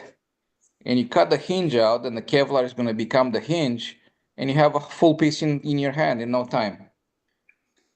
Well, this sounds good, but I don't know how to do it. Yeah, I mean, you just explained it, but I'm not, it's over my head. Is there a YouTube video on doing it that way? I'm looking for one right now. There is one. Okay.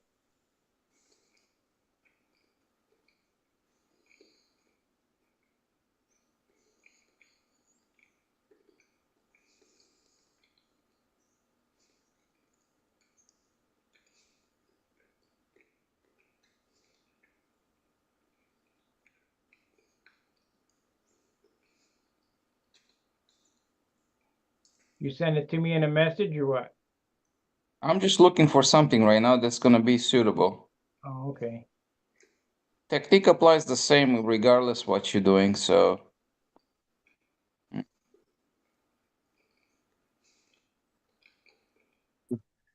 Hey, Nevada John Miller joined us.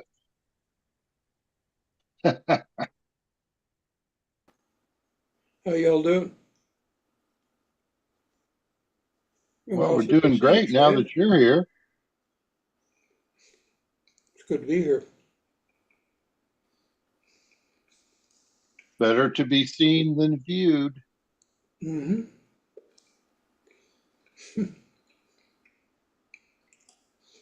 Any flying other than VSC? What's your question there?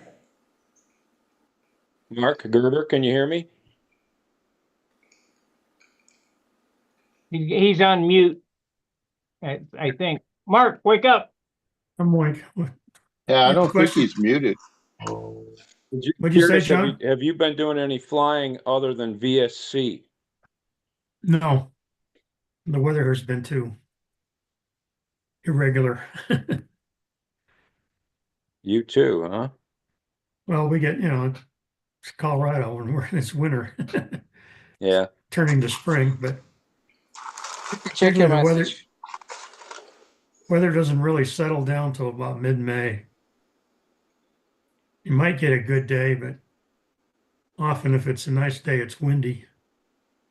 And we get a lot of moisture and even a little bit of snow. You just hear these stories about Colorado, how you can have a winter storm one day and 70 degrees the next day with sunshine. Yep. It's almost getting that way in St. Louis too. We've had some weird weather past couple months.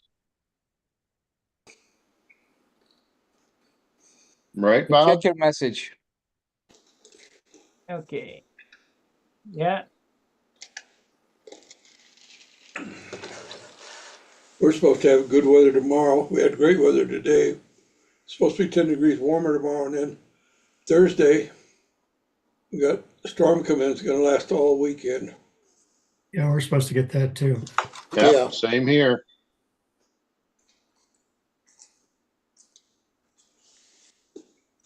I get error occurred.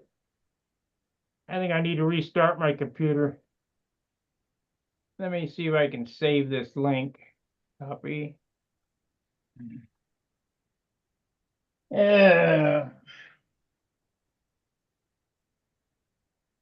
Copy link.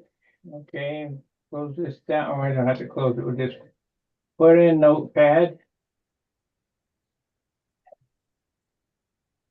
That's AVG. Link. Paste. You know what? You can use the same technique to do your wing too, and you don't need any molds.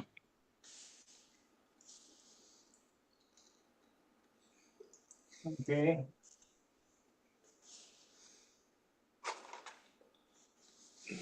You do know that this thing is hollow, right? Not Or solid. make it hollow. You can make it a solid core and just take the core out where you don't need it and put your lines through that. Yeah. Or put some tubes inside. Yeah. All right. Well, it's time for Gary to take over anyway. I got to restart my computer. Mhm. Let's see here. Hmm. Gary, you're it. Okay. And I will see you guys later. See you later. Marky. Okay. Alligator. Take care. See ya. Steve, if you do that judging session, I'd be interested. Oh, there you go. Oh, okay. That's two. Mark was going to send me an email with his availability. So send me yours, and I'll try to make a coordinate. And I got one or two other guys that want to do it, so maybe we can get 3 or 4 together. That'd be great. Send you. You want a stunt hanger message? That'll work. Yeah, that's fine. Whatever you want. That's fine. Yeah. Oh, that'd be great. I don't know. This weekend's kind of a holiday, but next week is pretty. I was going to say uh, after Easter, almost any time will work for me. Yeah. Next Me week too. would be pretty good.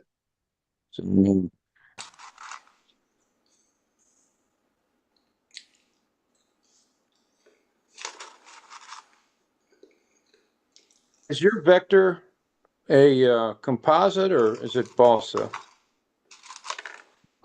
Who's Vector? Trians. Oh, Trians. No, I think it's a kit. Yeah, it was a kit. Yeah. Okay.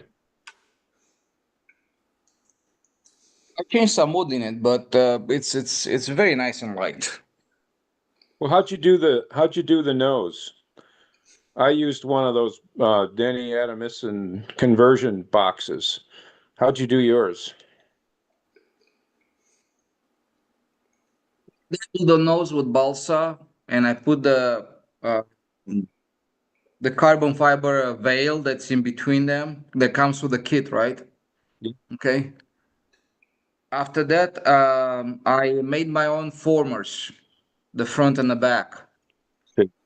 and I size them so I can slide the motor in between the formers, right? I have a hole.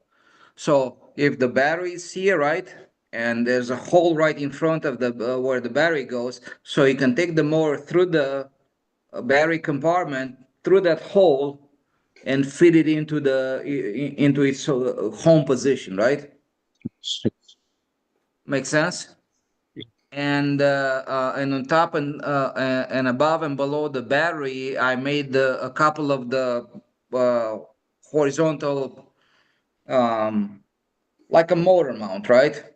But only I made it out with balsa wood, the half quarter inch balsa wood by about 3/4 inch wide. And I plated that on top and the bottom with unidirectional carbon to stiffen it up, right? So basically I have 4 rails like that, top and bottom. The battery goes in between them. So it has support on above and below the battery, plus the air can flow in between them. I'm not sure if it makes any sense. And on the nose, I curved it in like that, and I put the nose ring over there in between them and reinforce it real good. So obviously with a thrust angle in it and all that good stuff. How's your boy doing with that twister you built for him? He crashed a long time ago. He's not into flying, so I'm not really pushing it. I understand. It's a combination of it's not on me per se, right? Yeah.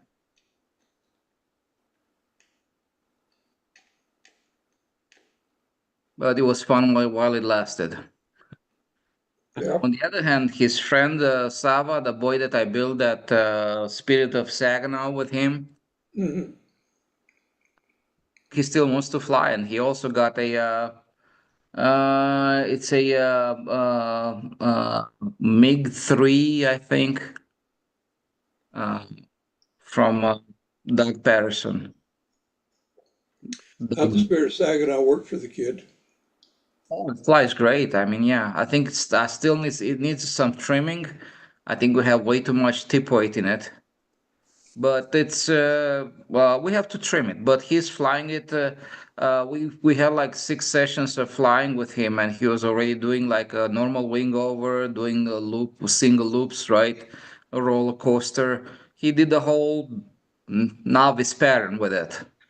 And That's the last great. time I went out flying with him, that would be session 7 or 8 with him. Maybe 7 or 8 flights with him. I got him inverted. So he was a little bit nerve-wracking for him, but yeah, we're gonna persevere through that. I'm gonna get him back in it. So I don't want to allow him to fly normal flight forever before he goes inverted. Gotcha. Because he's a little uncomfortable on a normal flight right now. He's going to be a little bit more uncomfortable inverted, right? But eventually we're going to get to the point where we can build them both at the same time. Try to help him know that when he goes inverted, he Yeah, doesn't do so- like all of us did and stay with his hand palm up, inverted. Even if it's turned a little like this, that's okay, you know. But it's Yeah. The reason I asked about the Spirit of Saginaw, I drew the plans for that off of the magazine plan, and I got in touch with the designer, nice guy, ex-policeman, and he won a lot of trophies with that in his time, but I never got a report of anything on any of the kits, so I was just trying to find out how the kit flew for him. So I The appreciate plane flies great and it's trimming. Other than Okay. that, it's like, other than that, it's flying very good. We put a 35-15 on it, I think. A badass Well, 35-15. plenty. And this is running the plane with a 10.6 or something like that on it. We are sipping amps out of a little battery, and it lasts the whole flight and then some with no problems. I mean, we put 4-minute flights in it, and it's like it's nothing. And the system is very relaxed and no heat and no nothing. It just runs. Excellent. Yeah, kind of following in my philosophy of motor prop combination. This the kid trying? Huh? How old is the kid? Oh, he's 14. Okay. Yep. He's 14 now. Yeah.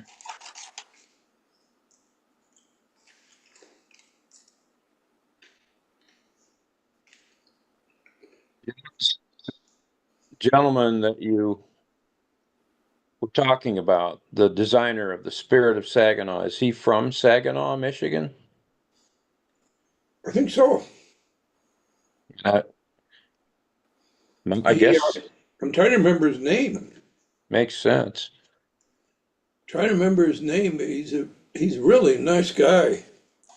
He after I contacted him and I got the plans done and that, he was real tickled and he started coming back, but I see him kind of backed off a little bit. I don't know whether he's going to stay in the hobby or what, but Who's this? the designer of the Saginaw, Spirit of Saginaw. Uh-huh. Welcome back, His Bill. name. Do you remember his name? No, I can't remember his name. I can see his face, but I can't remember his name. Mm-hmm. I'm telling you, CRS has me bad.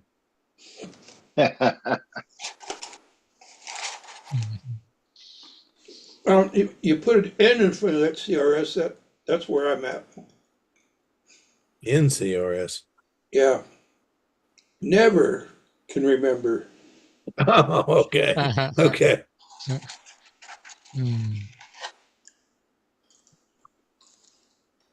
I had an aunt that she was one told me about CRS disease, and I had never heard of it.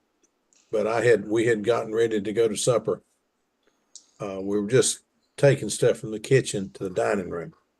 But they had a dining room in Florida that had mirrors all the way around, and it was I grew up calling it the fancy eating room, literally. After Beverly Hillbillies. But anyway, I went to carry the salad and something else into the dining room, and I went in and set it down. I forgot to bring the tongs and the spoon, serving spoon. She says, "Did you forget where the serving spoon and tongs?" I said, "I guess I left them on the table." She said, "You got CRS disease?" And I said, "Betty, what's CRS disease?" Can't remember. I had never heard this woman say a curse word of any kind in my life. Now I'm 24 years old. I got the wife and 2 daughters, 25 years old. I had never heard my aunt say a curse word or anything foul in my life. And my cousin Julie, my beautiful cousin Julie, is standing there. And she's kind of looking at me like, "You don't know what CRS disease is?"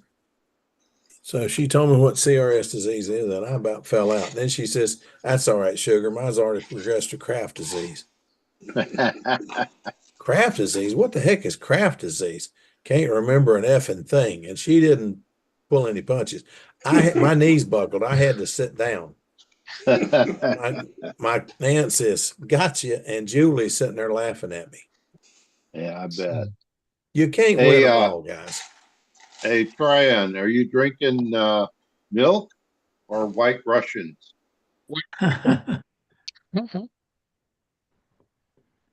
Be the White Russian. All right. Oh Lord. Well, if you can drink that stuff, you got an iron skillet for a stomach. I don't know. Never John's taking something down there. John Miller.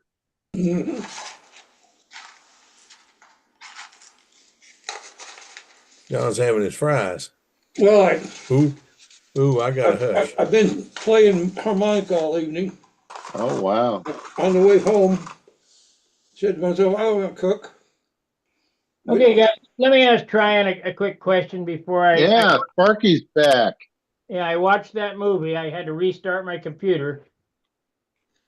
What kind of carbon fiber is that guy using, and where do you get it?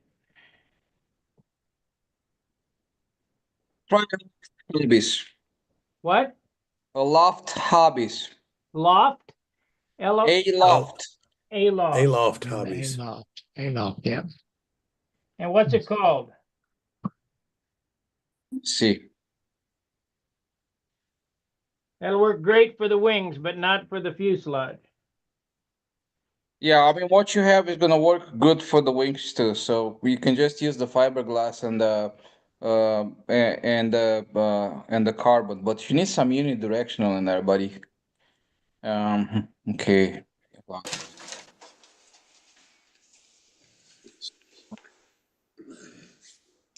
To a loft hobbies. Okay. I got that. Just what's the stuff called? Yeah, I'm trying to find out. Okay. It's under Workbench Composites Specialty Carbon Fiber. And you have all kinds of stuff there. We have CW11, no, that's too light. 20, 30. Yeah, just use sub CW30 for the outer layer instead of the fiberglass. CW30. Okay. Yeah. And what is the name of that stuff that he's peeling off? He's using short pieces of unidirectional, and he's peeling it off. You know, the Oh yes, that's a spread toe. I don't think I'm not sure if he has it here.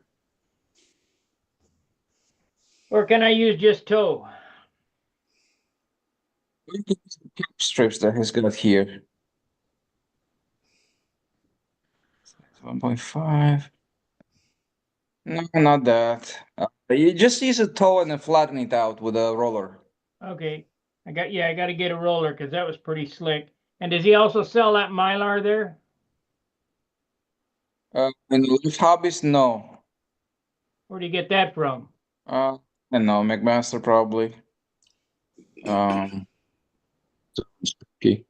Yeah, you see what he does? He has the mylar that's already waxed and all that stuff, right?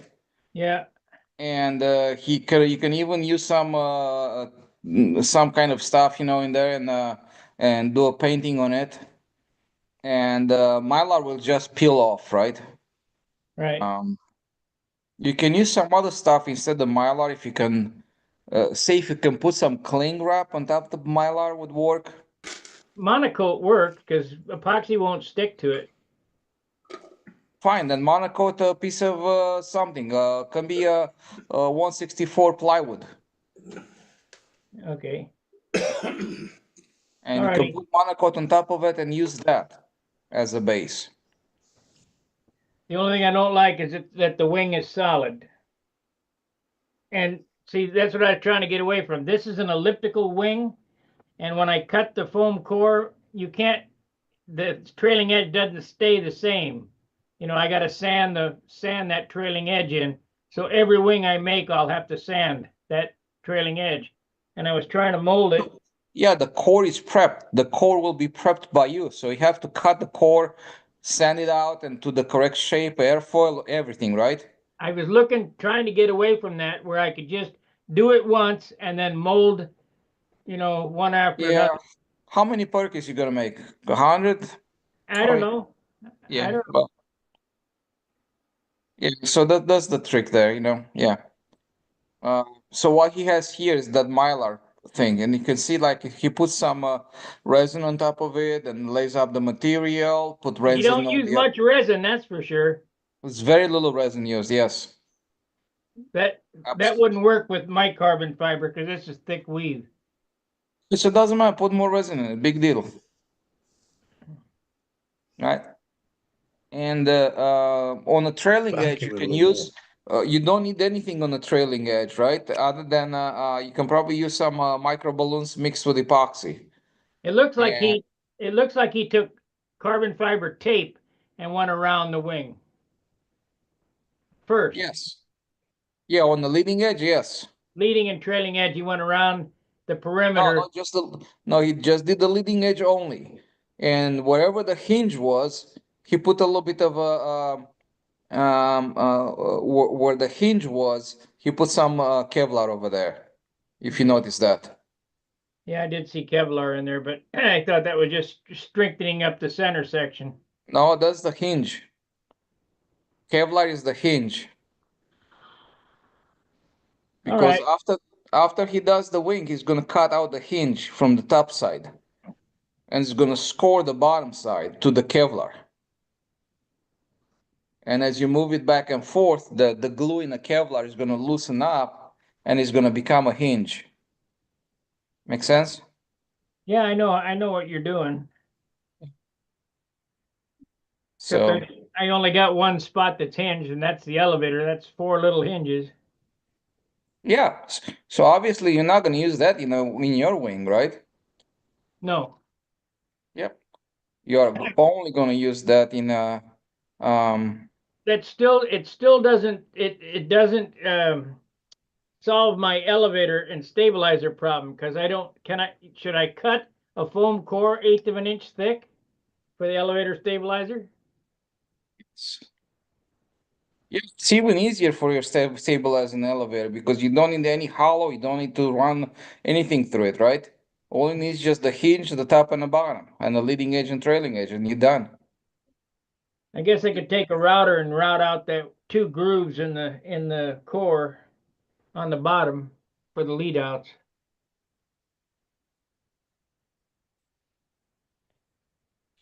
All right, I appreciate the help. I'm going to look at this. You can do those after you mold the wing. How can you do that after you mold the wing? If you got a whole wing together from the center, how are you going to get them out to the end? A long drill bit? Yeah, or steel, a piece of steel rod. Yeah. That's something to think about anyway. I'm glad I looked at that. That is pretty slick because it looked like he made a whole wing in an hour. Exactly. That's how much time it takes you to mold one of those. Yeah. And then you have the wings coming out. All you have to do a little bit of trimming on the edge, cut the edge, cut the edge, do a little bit of trimming, and after that, cut the hinge pocket wherever you have your hinge. Now, in your case, since you're gonna have such a thick piece of carbon fiber on top and bottom, you don't really care, man. You can just put a piece of wire, say a 1/8 inch diameter, and you can drive it through, and you can even heat up one end and just burn it through. I'm gonna see if I can use that same carbon that he's got, that you're using for the wing. I'm gonna use Yeah, it might be a little bit thin for your application, but I think it's gonna work just fine. 2 If you layers, use right? yeah, but look, he used the unidirectional on the other side, right? Right. I saw how he did it. All right, guys. Thanks a lot for letting me cut in here. I'm out of here. All right. Good Take night. care. Thank you, Brian. You're welcome. When we were doing the little half A race planes, we take the wings and make them in 2 pieces and put a spar in the center and put our bell crank in it and put the bell crank inside the wing. It was 1/4 inch thick, but we'd have a little bell crank inside the wing, and I jig it up and you do a shop smith, and I took a small little drill bit and had it welded to a piece of wire, it was 1/8 inch piano wire. Chucked that up and ran that through the wing to get my lead outs to the tip.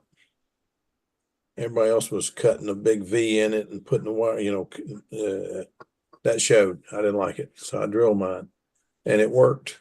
And then just have a piece coming out the back to go to the elevator for the controls. It wasn't that hard. I mean, the carbon fiber should be even easier because you're going to get through 90% of it. You're just going to have to drill the end of it down there where the tip comes out. Take a drill bit and weld it have it brazed to a piece of piano wire, take it through there and just turn it through. That or put the piano wire on with a flamethrower, right? One of those Well, yeah. Bunsen I know what you're saying. gas Bunsen burner, right? Yeah, get it hot. Get it real hot, and you get it on one end and just drop it send right it through there. Yeah. Yeah. That'd work. Simple as that. And actually, I That did would that work. with my wings after I was making them, so I can run the servo lines to the servos, and then you join the 2 halves together. Yeah. Yeah. It's like that. It's not complicated. No, Sparky's getting worried and he's making it harder than it has to be, but he'll figure it out. I think so too. Yeah, he'll get it. He's a sharp guy. He's just trying to bite off too much at one time, trying to figure it all out at one time, and it's a lot to go through. Well, I didn't believe there was that much. this is the 3rd wing he's built, Yeah. So, I can understand he's trying to make sure he doesn't have to build another one Yeah. to get a working one. I couldn't believe Trans molds. He talked about them being aluminum. They're not aluminum. They're some kind of plastic. I don't know what it is. Those things are so heavy. It's unbelievable. But they are so, I mean, you talk about slick. We all see Trans sitting rubbing on those things, but if you saw them, I mean, it's a mirror. They are super, super slick. That's how you get a nice. When I saw smooth finish. Sparky's surface over here on TV, I was like, don't know about that. I don't know. Are He'll we figure it still out. on YouTube? I think so. I don't know. No, he signed us off. John's Oh, okay. Oh, yeah, he's gone. Okay. Gary's the Okay. moderator now. Yeah, he's gone from here, but yeah. Hey, yeah, we're on the after hour, aren't we? You can say anything Yeah. you want now. I heard a good blonde joke today. Uh-oh. Well, let's hear it. Okay. Yeah. You being a The reason- blonde, let's hear it. Well, it seems this blonde came into town. It was a hot day. Oh, it was so hot. She came into town. She brought her dog. Well, they wouldn't, she wanted to go into the bar, get a drink. Well, they wouldn't let her bring the dog in. So she went out, she found a tree and she tied him up under the tree. So it'd be in the, so it was a she, so she could be in the shade and all that. She's in there having a beer and cop comes in. He said, "Hey, whose dog is that out there tied up to that tree?" She says, "Well, that's mine." And he says, "Well, you know your dog's in heat." And she says, "No, she's not. I put her under a tree in the shade." No, he says, "You don't understand. She needs to be bred." She's bred? She don't need any bread. I fed her this morning.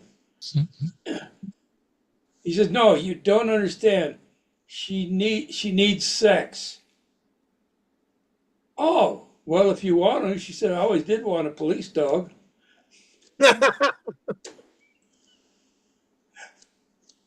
Oh, that's bad.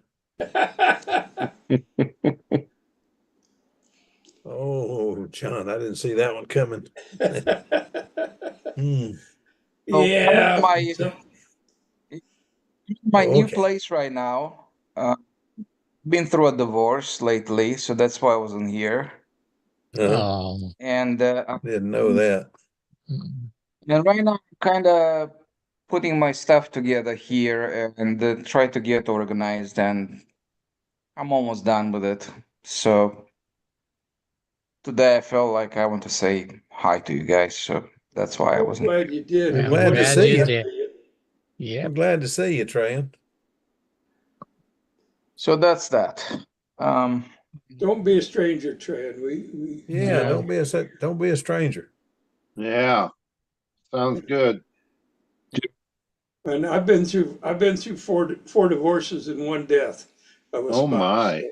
So if you need any advice, just or help out. You're an expert at it. I'm an expert at it. Yeah. Oh, Mistakes. Mistakes. Yeah. Patient I've made a few. to break away from all the shit, so that's that. So here's Yeah. why. I think I'm Any gonna flying bow in your out. future the rest of the year? Go fly every day now. Yeah. Uh-oh, he's gonna be even tougher to beat. Yeah. You know, they're Yeah. going to kick you up to experts. You know that. You keep getting Oh, he's better. already an expert. Oh, is he? He All won the right. Nats. Oh, He won the Nats yeah, advanced. He's already an expert. I told him. I said, "You made a mistake. Now you got to go swim with the big sharks." Yeah. All right. Good night, all. Good See ya. night. All right, Steve. Take care of Nice, yourself, Steve. buddy. I'm gonna See you sign next off Monday. too, so I'll see you guys later. Take All care. right, take care. care, Mark. Yeah. Who's left? You Gonna Lord be have mercy. the little shark in a little swimming pool full of big sharks. Yeah, well, We used to say that when you get kicked up to expert, you now become a bottom feeding scum sucker. yeah. Giving them a run for their money. Last time I was in King Orange and I was Mark Wahlberg and Orestes over there. I was about 7 points away from Orestes. So You're doing good. You need to come out and fly some of the contests out here where you get to fly with the whole varsity team. You know, you get Fitzgerald, Buck, yeah, all the rest of them that are way up there, big, heavy Well, guns. just come back to big dogs. Triple Tree. Come back to Triple Tree. You'll get to fly with Yeah. couple of those guys anyway. Joe Yeah. Daly and Yeah. you know the drill. You've been there. Yes, I've been there. Yeah. You The think you're problem gonna is fly that real? right now my aero modeling classes are picking up. I'm gonna have even more classes this coming semester with more kids, which I'm excited about, anyways. Yeah. And That's super. some of them are moving along very well. Some of them are super excited. I mean, to see their face when they accomplish their project, and I mean, just like I showed you what I was making with them. I was making that Mhm. Delta plane. Now Yeah. they make what's called a phase one glider, in which we have like a stick, like a 3/16 by 1/8 inch stick on the leading edge, one on the trailing edge, and have curved ribs, Ribs. right? And you just cover the top of the wing. You don't cover the bottom Right. at all. Cool deal. And then you make a simple elevator, like a rectangular or a trapezoidal frame, and you cover it just the top, and we make another frame for the rudder the same way. We use a carbon fiber tube for the fuselage, and put a couple of pieces, rubber band the wing on, rubber band the elevator on, and balance it out, and flies really, really nice. Oh, super. Yeah. It kind of sounds like what I just did for a outdoor free flight. I found a Yes, carbon fiber they're air free fly. shaft. Yeah, yeah. They You are got a free good fly. place Yes. for them to fly? We're gonna have like a little competition at the end of the semester on May 15, where's the last class, last Okay. weekend. Oh, cool deal. Cool deal. And They we gonna let you fly also in the have a, gym? huh? They gonna let you fly in the gym? Oh, no, we're gonna go on I think we're gonna go outside somewhere in the park nearby Oh, and okay. maybe organize something over there. Okay. And just get them out and have fun and just enjoy the fruit of their Yeah. labor. It's just something, maybe a stupid little competition, just longest flight in distance, longest flight in time, and you have a Yeah. prize for the longest flight in time, longest flight. And we made a bunch of simple planes like this one.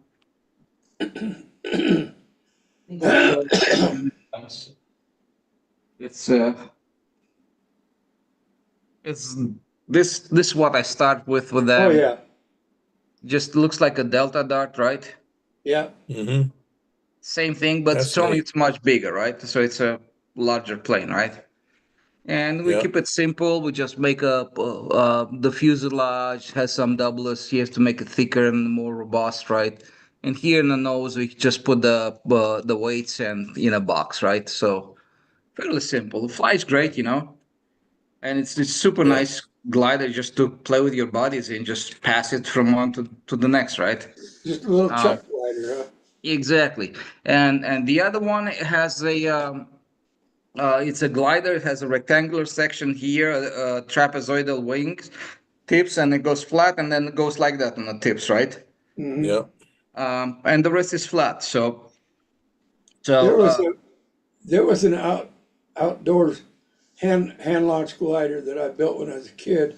It was a Mhm. 6 kid. It was called Flip, I think. Flip, FLIP. Yeah. And I remember it was those. famous. It was famous that you could throw it up as high as you could throw it up, and you get up there and it'd come out on its back and then flip over. Lost hardly any altitude from the height. It just there was hardly any altitude lost in the bunt or just up on its back and then roll right out. Boy, that was a ball to fly. Threw my arm out, Mhm. but Yeah.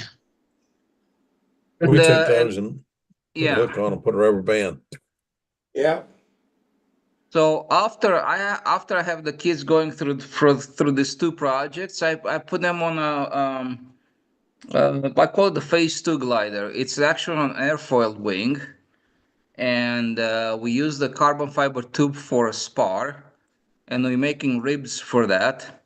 And still, like, it's a flat section with a two outer section going in the dihedral, right? Mhm. And it's a tapered outer section. The center section has like a 7 millimeter carbon fiber tube. The outer sections have a 5 millimeter carbon fiber tube, and um, we join them together. And those planes, I think almost everybody wants to make it in an RC plane. So have a rudder. So it's gonna be a rudder and elevator RC plane It's gonna for be that. rubber powered or chuck glider.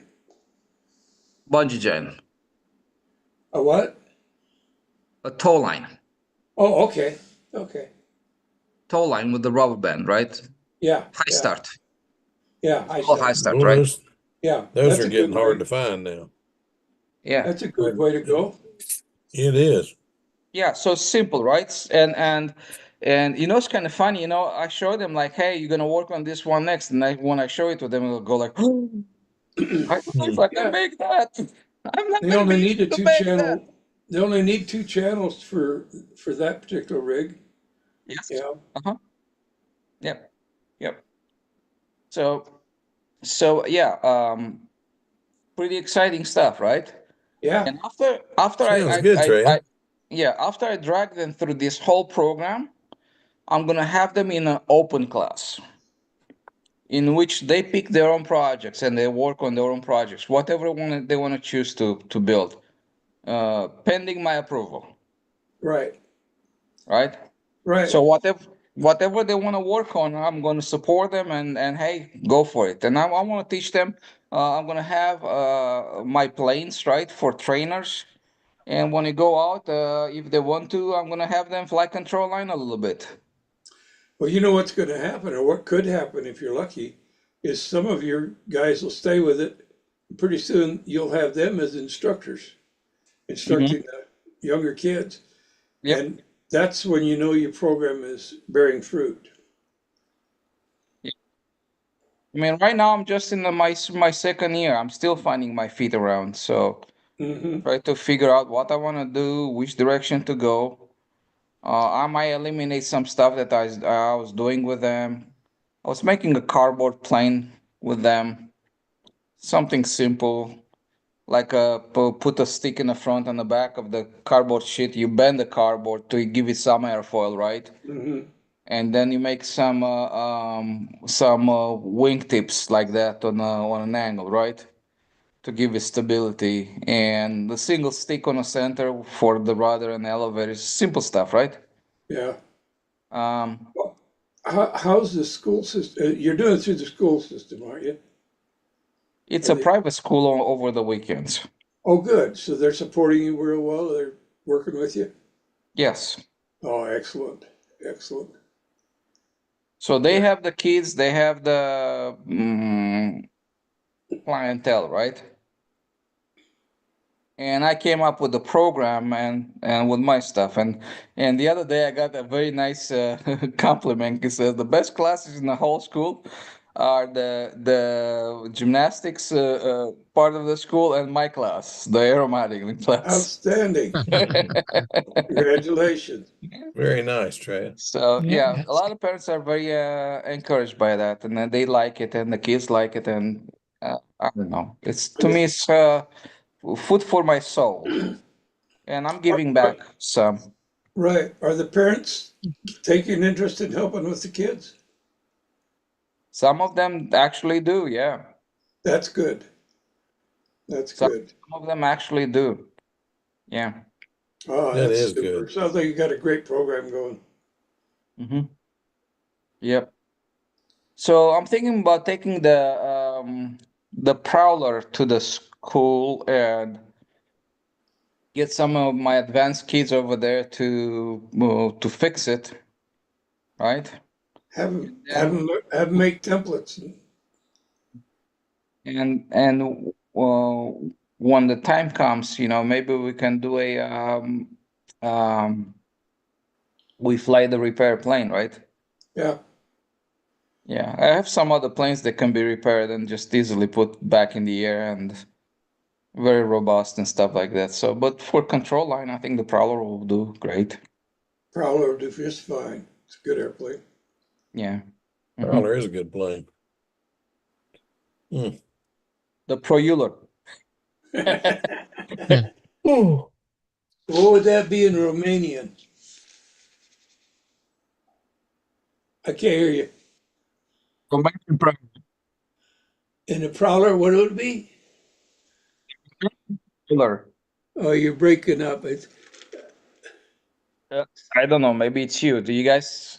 I hear you now. Yeah. This is the Romanian Prowler. Yeah, but how would you Okay. say that in Romanian? How do you spell it? How would you say it? How Prowler? would you say Prowler? I mean, don't they have a word for that? Yeah. No, it's Prowler. How do you translate it? I don't even know what the heck Prowler means. Prowler is like a guy that's casing out your house to break in, like a burglar. See that? Yeah. Okay. Mm.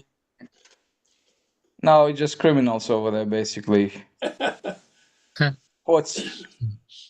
Hot.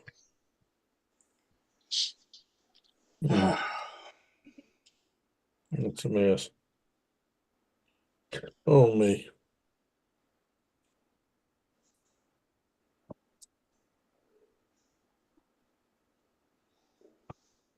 Oh, boy. So Phil, did you get anything painted in this spot of good No, weather? I haven't. I've gotten it masked and ready to paint, but it has either, in the last 2 weeks, it's either been raining, blowing like crazy, a combination of the two, or the pollen has been coming down in sheets. Oh yeah, we got that problem here too. I got out the other day and wanted to, I thought I was going to paint, and I took the plane outside, and it's yellow. The wings are yellow, but they're masked off. And I had the white fuselage showing. I was going to paint blue. By the time I could get the gun set up and everything ready and was getting ready to pour the paint into the gun, I realized that the white fuselage was now yellow, and I decided maybe this is the wrong day for this. Yeah. So I took it back inside and sneezed a couple dozen times because I'd taken all that pollen back in my shop. I should have blown it off. Should have had sense enough to take airbrush out. I mean, a air hose out there and just blown the darn thing off before I brought it back in the house. But I didn't. Hey, I was just checking on on the records on my shipmates when I was in the Navy.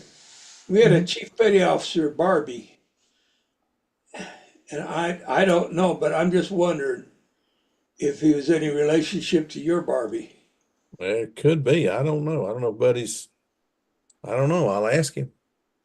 Yeah, I'll see if see he's him. got I'll see him an Saturday. uncle or anybody or whatever that was a Chief Petty Officer in the Navy. I don't know. His father would have been about the right age. In the 60s, you know? Yeah, Buddy's my age, so his dad would have been about right to have served with you. Okay. Well, that's interesting because this Barbie was a little bit older than me, but you know, you don't run into, that's not a name you run into everywhere. No, it's But it's it would not. be a hoot if that was his dad. Yeah, Yeah. yeah. He's a character. He's building a 15. It's either 15 or 25. I think it's a 15 size airplane. I keep hoping he'll hurry up and get it finished because it's not the same when he's not there. Yeah. He had a year like I had year before last, maybe it was last year, whatever. I lost 2 airplanes in about 3 months. Well, no, 2 airplanes in about 6 weeks. One to a circuit board failure. It quit straight overhead, and the other one whipped the lines up backwards. One of them's flying again, the other one's not. But Buddy lost 3 airplanes in just a few months, and just stuff that just didn't make any sense. He just he flies Fox 35s, and lost 3 airplanes just one after another. We couldn't figure out. One quit overhead, 2 of them I really don't know what happened because one of them I wasn't there, and the other one I never did hear what happened. But he built a Machi 202 profiled. It was just cute as it could be. That thing was just sharp. And it looked to me like it was going to be a great airplane. And then next time I talked to him, he didn't have it with him. I said, "Where's your Machi?" It's at home, spread out on the table. What happened? It quit. Wham. I said, "Well, Buddy's had some hard luck, but he's a good flyer and he'll be back. He'll bounce back." Good.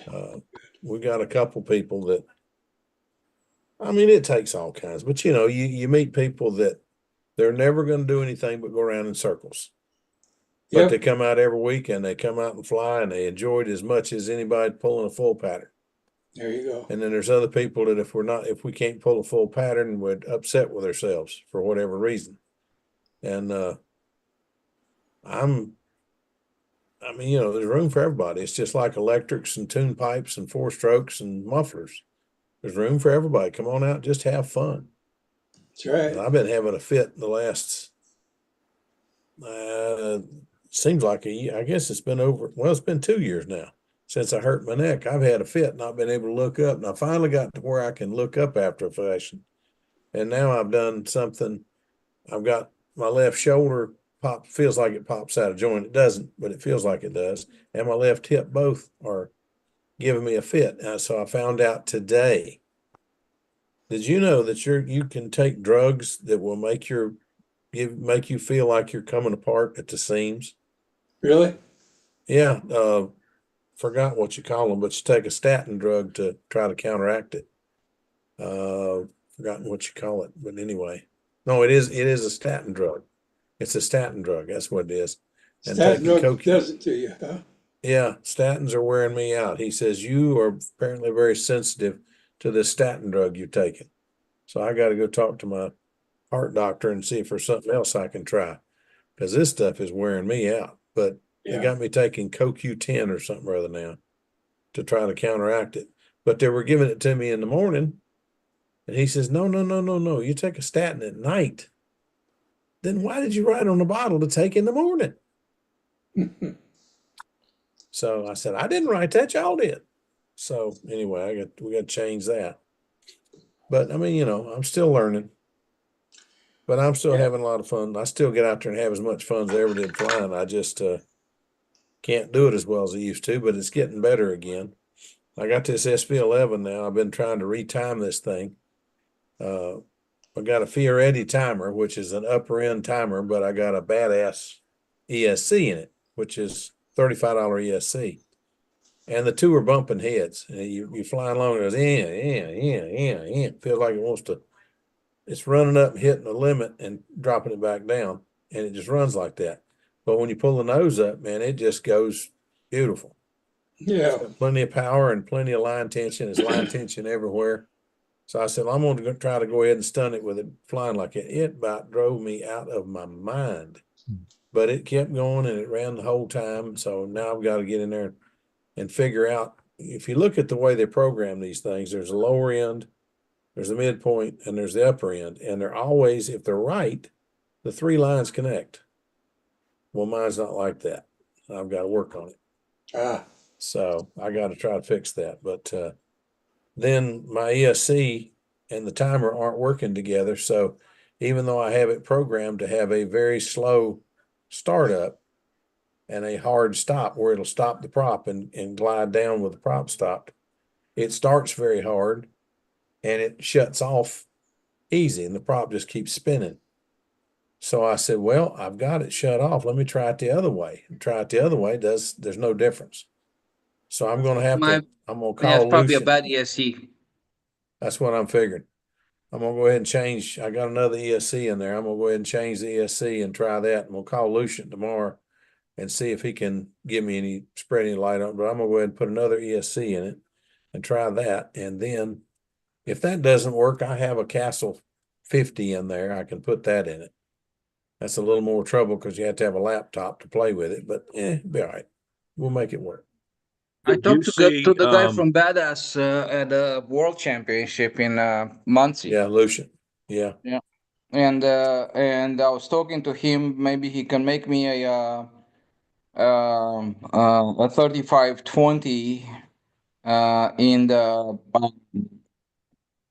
3520 Badass with a 6mm shaft. Mm-hmm.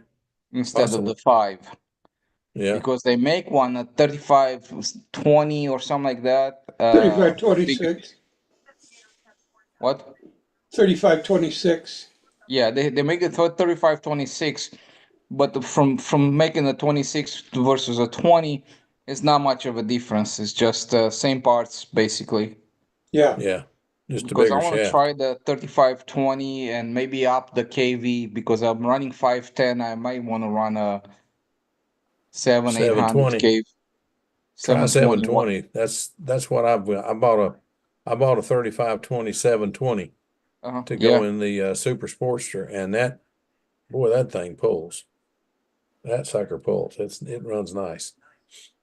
Yeah. So that's I wanna try that and put it on my plane because I'm changing the I want to change the batteries and change to go to the 6S battery pack, that the one I made Round batteries.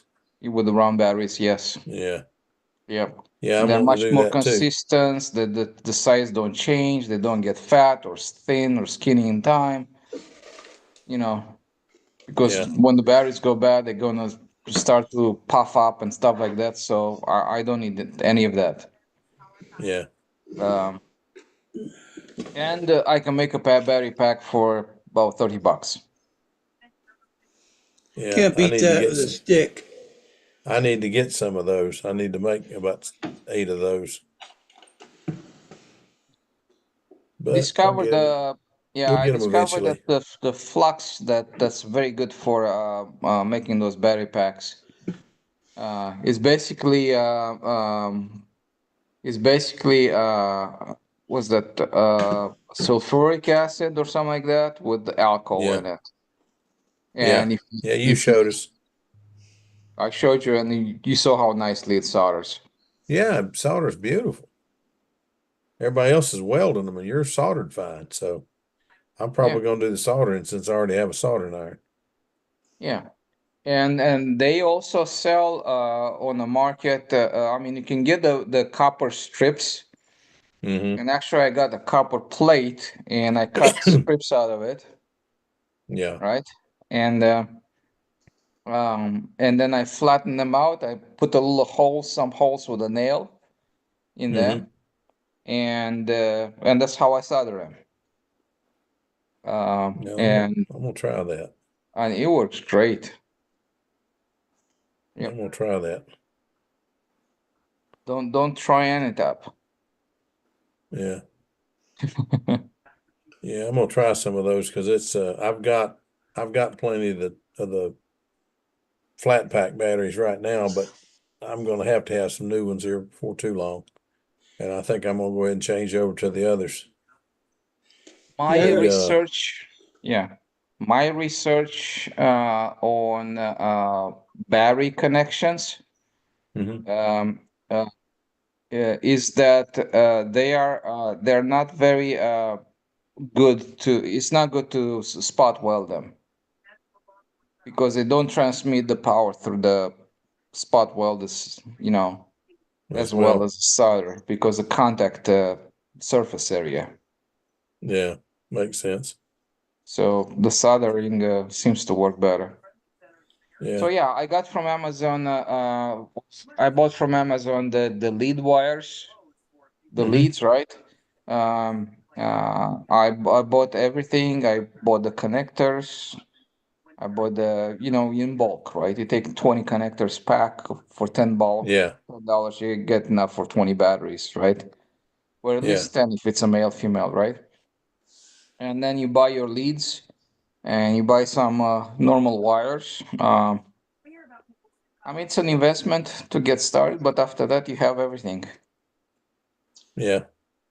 I want to Yeah. ask. I want to ask Caffeine how his flying went last Saturday for him. Do you hear me, Caffeine? Yeah, I hear you. Yeah, I I shared already that I told Oh, earlier that I finally managed to fly inverted for more than 4 laps, steady and level. It's a bit high. It's still high. Not 5 foot yet, but steady. So what I did was, I tried to kind of tilt it sideways when I did that, and it solved my problem because previously I was trying to do, stay vertical, but it's either the plane going down steep and fast, or it's going back to upright immediately. So I just I have read about that, and then I have tried so many times to do vertical, but it always I didn't succeed. So I just tried a new way, which is okay. Let's just try. Why don't I just try doing sideways? So So are you laying your hand, voila. are you laying your hand totally flat, or you hold it up a little bit of an angle like that? No, not totally flat, but Kind of it's like that? yeah, Yeah. probably 45. Well, that's all right. Because what'll happen now is Mhm. you get more used to it. You'll Mhm. invariably, if you think about it, you'll invariably get it straightened out. You know, Yeah. but you got to get, Mhm. got to get used to it. When you can fly. See what's going to happen if you're flying a pattern all the time. You get to Mhm. six laps inverted, you start to get dizzy Yes. because Uh-huh. you train doing 6 laps, and then if you Mhm. do more than 6 laps, you start getting dizzy. Mhm. So when you get to that point, then you can Mhm. fly those 6 laps and concentrate on leveling your hand up just a little bit, just a little bit. Just got to get used to that. Yeah, yeah. You can work yourself Mhm. up. I Yeah, had to well, I do will it. I had try. to do it, and I got my hand like that, inverted, Mhm. and Mhm. it's just very natural for me now. Mhm. That's up, Yeah, yeah, yeah. that's down, and it does Mhm. make a difference when you're flying. Your consecutive maneuvers because you're not flipping your hand like that all the time. Yes. Yes. Now, some people Yeah, I've seen. they do it, and that's the way they want to do it. That's fine. They can do it Mm. that way, but I know the guys that fly the best. Very few of Mhm. them lay their hand over. They've Yeah, got their yeah, hand like that's true. this. Yeah. Yeah, Keep your hands straight. if I watch videos from the World Championship, it's almost, I think it's almost stayed vertical. But some videos, especially Japanese guys, I've seen in videos, Japanese like to do this, but they still manage to do. So yeah, uh, Well, I the other think problem with it's. having your hand up like that. Mm-hmm, See, if you start moving, mm-hmm, the plane will pull, and it'll if you don't move, you'll be mm-hmm. inputting down into the airplane, which is up when you're inverted. Yeah, Okay, yeah, yeah. and it'll Mm-hmm, start to rise. And so what mm-hmm, happens is if you don't keep up right up with the airplane perfectly, you start getting these mm-hmm. little bobbles in the they're not much, but they're enough that the judges can see it. Ah, okay. Yeah, yeah, yeah. I will try. I will try both Don't worry ways. about it right now. Get used to where you Mm-hmm, can do mm-hmm, 6 laps at least without getting mm-hmm. dizzy. And then Yeah. when you get to that point, then just concentrate on straightening your hand out. Just even if it's just 10 degrees, straighter than if Mm-hmm, you're 45, bring it mm-hmm. up to 55. You know, Yeah, yeah, yeah. I Well, tried. Well, that's. Yeah, I tried everything. I tried everything. I tried to fly with my hand straight, right? yeah, And Mm-hmm, my natural position when the hand is straight is like this, so the handle will be down a little bit, right? But I okay, have mm-hmm, up and I have down, right? So mm-hmm. like that, and I also tried it with a hand like this in my flying position, right? hmm, Yeah. Mm-hmm, And and uh, and basically, if I fly with my hand straight, my handle is like this, or I can fly mm-hmm. like this where my handle is vertical, right? yeah, Yeah. I found out that for myself, I mean, you have as many people who are gonna have as many different ways of holding the handle in your hand, Yes. right?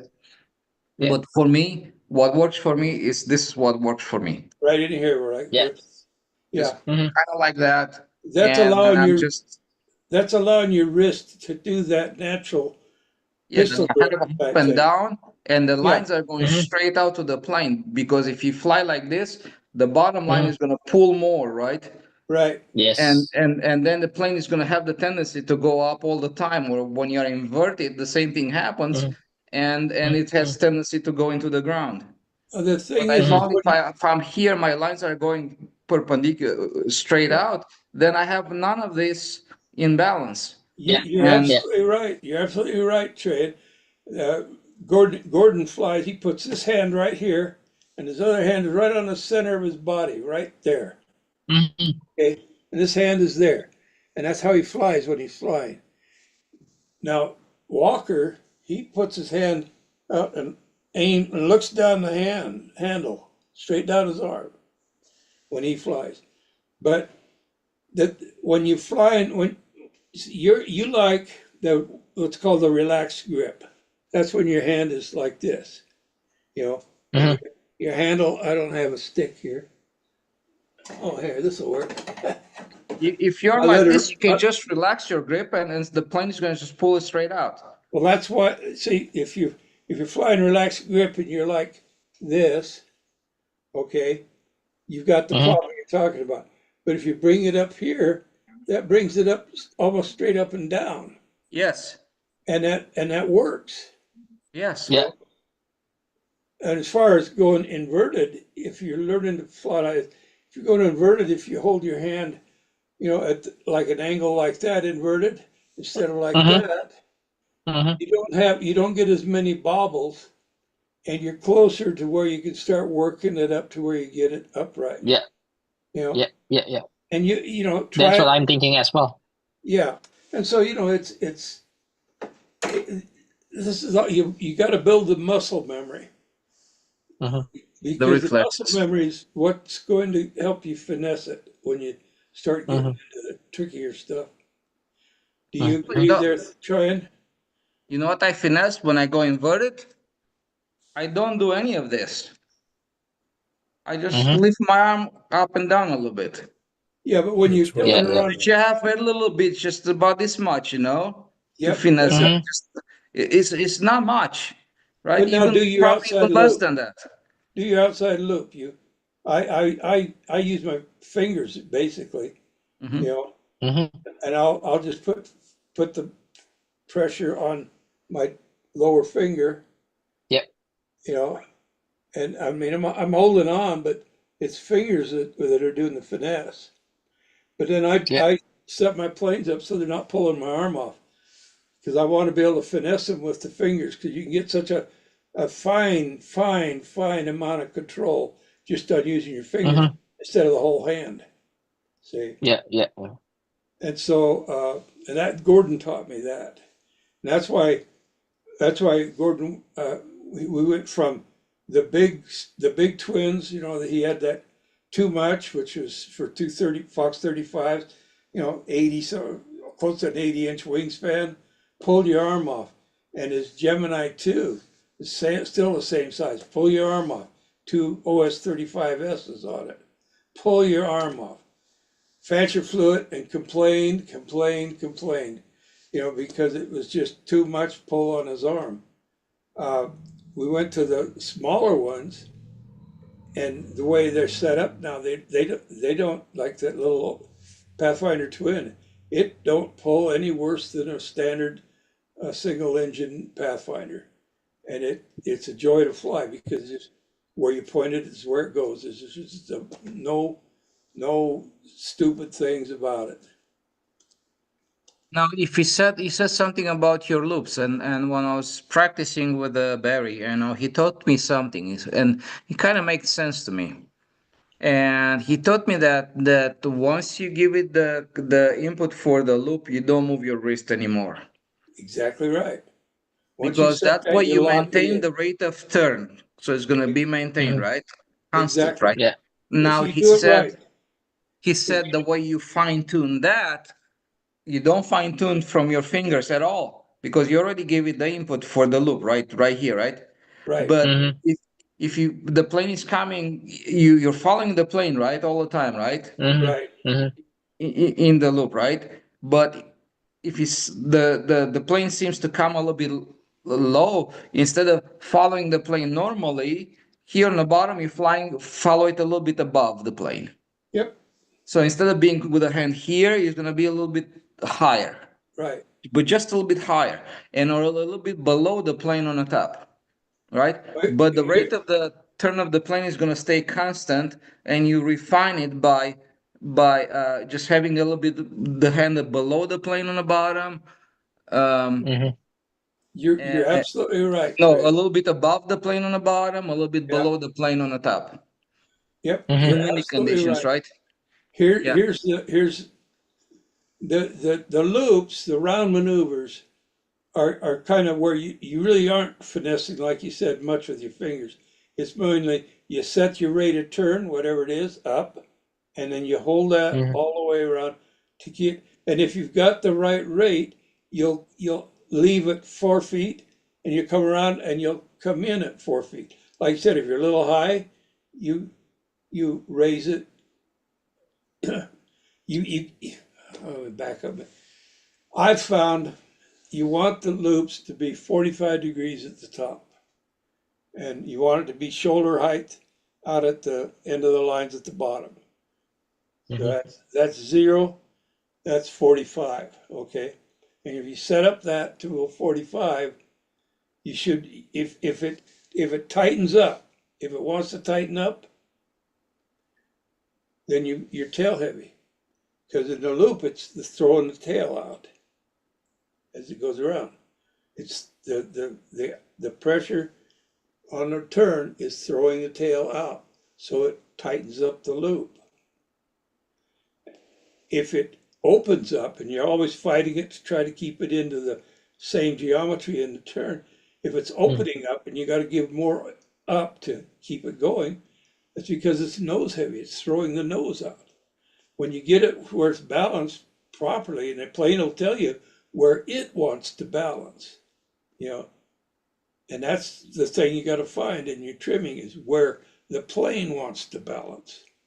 When it hits that spot, it's real easy to lock in a turn that's a constant radius, smooth, and doesn't bobble around, and will exit and enter at the same altitude. And when you get to there, it's a pleasure to fly.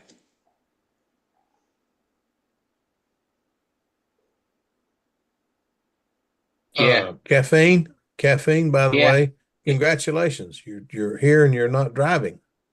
Yeah, Don't sit at a Saturday steering morning. wheel. How about Okay. that? It's Wednesday Well- morning there now, isn't it? Yeah. Yeah, well, the way I do, I tend to have the, relax and, I don't put my arm straight. I just try to relax as possible, but it's not really close, but it's, just relax. Not straight arm like that. And then, I found out doing relax grip, relax arm, it's easier. Yeah. Well, I went to the thing is, nationals and watched everybody. This is me. And This is why I Yeah. fly. yeah. Yeah, My the same. handle is Your straight handle up, is, and your actually handle the is bending totally in my vertical. arm is enough to get my handle straight. Yep. Yeah, That's good. that's the same. That's good. And it has some advantages. You can go like this, right? Yeah. And you can Mhm. also pull it in because you're slightly Yes. Yep. a slight spring into it. I agree with you. Yes. That's right.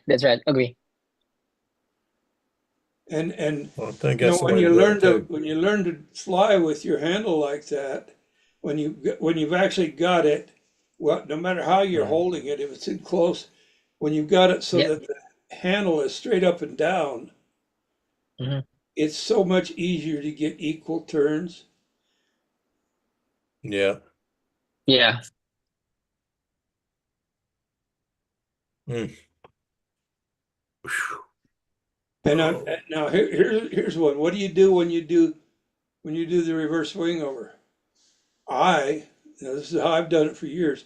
I'll hit my up, and then as it starts to go up, once I've established the vertical, I will turn my hand so that I'm not giving it, as I go over, I'm not giving it any up or down. So I don't want any boggle. So I turn it flat going over. And as I come over here, right about here, I turn it straight up and down again. And now I give it down and come out. But it's that That's about the way I you do don't want to go overhead with your hand like this, because you go like that. If you get ahead of it, you'll turn it one way. If you get behind it, it'll turn the other way. Mhm. Yeah. I've seen so many kinks on the top of the wing overs, not even Oh yeah, funny. And even Yeah. the top flyers they all do it. yep. Igor too. Well, it's a hard thing to not do. You know, you gotta, You I, gotta concentrate. yeah, you gotta concentrate. It's not an easy But the maneuver. thing is, like you come from your hand is very unnatural everywhere, right? Yeah. There's no point where your hand is actually kind of like able to track correctly, right? So it doesn't Well, put any input in it. see, I'm And your right-handed. body is shifting from one end to the other, and it's just tough, You're left-handed. See, that's a problem even you worse. got because you're coming around here and you cross your body. You Yeah. know. Now, I don't know if you could bring it and turn and face the other direction and do it. Now you'd have trouble coming out. What I do is I We got turn, into a discussion about that one night. The right-handers and the left-handers, we come over and we're cross their bodies over here. They're cross their bodies over here. It's awkward for both of us, well, right or left. It's thing is, awkward for both of it's us. really not awkward for me because I wind up, I'll turn my body to where I'm 190 degrees to the flight line. And when I pull up, I'm facing 90 degrees. I'm facing this way. The airplane's over there. I give it up and I go over and I just over here and I just rotate my body a little bit, let it come down, hit down. I haven't moved my feet or anything else. Hit up, Yeah. hit up, come over again, and hit up here and turn. So Well, here's the somehow or problem another, for the Tran does lefty. that. Here's Huh? the problem for the lefty. If I come from here, let's say I come from here, I'm flying here, I want to do a wing over, right? It's super simple for me to enter it here, right? Up, over, right? Yeah, But here, when I'm going inverted, my body has to shift all the way back here. that's the problem. That's the problem for a lefty. I can't do it. So what I end up doing, I'm flying the plane behind me, basically, like this. Yeah, Okay, so I'm flying the plane from behind me. I'm setting myself up. I'm waiting for you to come here. Okay, I'm pulling up, invert, right? And I'm maintaining my position throughout maneuver. I only turn on exit, right? yeah. But Well, it's harder it's for a left. It's harder much for a harder. lefty, I think. I Much think it's harder. more Yeah. difficult. Yeah, because I start with the hand here, right? Yeah. Yeah, I think it's more I guess difficult you for a start lefty. here with the hand in natural position, and it only comes here over a little bit, right? Yeah, But try to start with a hand from here in front of you and come to a normal. yeah. I Kind of wouldn't like like that. what Phil said, 6 of one, half a dozen of the other. Well, I have it nasty on the entrance and overhead, right? You have it nasty on the exit. Yeah, yeah. So Well, it's one of those things. It's not easy. I like to do that maneuver. I plant my feet. I don't move my feet once I'm in the maneuver. yeah. Well, I tell you what, Tran's got that maneuver figured out. He does it about as good as anybody I've seen. That's great. But he's very got a limber harder too. way. He's got a harder way to go than you or I. Well, I think he does because that first turn, he's got to be looking. I mean, I'm looking behind me, but he's got to be his arm all the way across and beside Yeah, him, and he yeah. does it. But trust me, when he does it as good as anybody I've seen do it. I mean, he does it as pretty a reverse wing over Well, as there is out I there. look at it this way. He's got it tougher, I think, on the horizontal eights because he's got to come here with his left, do this, and then he's got his intersection here is down over here. Where we come in, it's just kind of a natural to the up. You know? But the other's natural for him.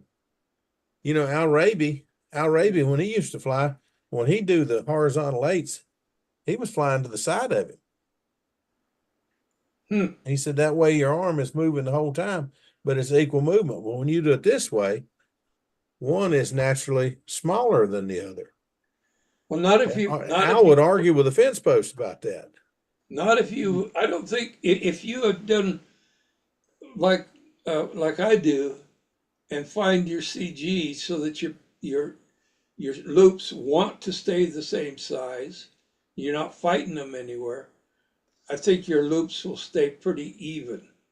But you know, the big guys say to center the airplane on your body. Yeah. So that they'll have their hand in close, even like this. Okay, and they'll fly off the center of their body.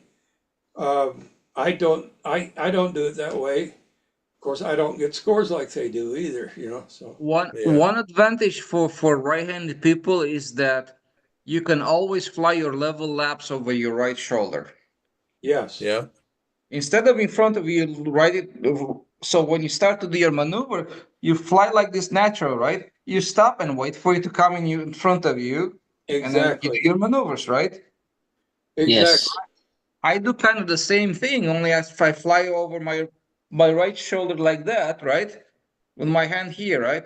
And then Yeah. as it comes in front of me, and then I'm just kind of picking up a spot on the ground wherever I want to put my intersections, and when I do my loop, I try to hit that intersection there. Just go nice and smooth, and then click, change directions. But it's all I to think me the it's a pat, feel. I know how much I need to give it to make a loop this big or this big, yeah, right? I know how much I Yeah. need to do because you know your plane, right? right. So I don't worry about the size too much, right? But yeah, it's the eights. The trickiest part in the eights, it's the intersection Yep. because you are If you'll take switching that 12, extra hand 12 and G's just point of it. worth of acceleration from one side to the other side. It's not easy to do it instantly. I talked to Bob Hunt about that, and he said when he was coming up, that he always he tried to do the horizontal, any of the eights, and he was always getting hammered on the intersections. And he said it finally dawned on him, way he got around it dawned on him. He had two nickels sitting there. He moved them together to where they're just touching. He says, now that's what it's supposed to look like. They like Yeah. two circles with it just touching. And that's when he made the breakthrough and was able to start doing it. But how many of us hold that intersection a little too long? Oh, everybody does. Yeah. I try Big to. Art, Big Art fussed at me about that. He said, when you're doing two loops like that, he said he took out 2/4. He said, how much of that's touching? That's Yep. what you're supposed to have. It just kisses. It just comes up and kisses, and then you got to kick it the other way. And Yep. if you get it where you see visibly see a kick right there where it kicks the other way, now your scores just went up. Yeah. Yeah. Yep.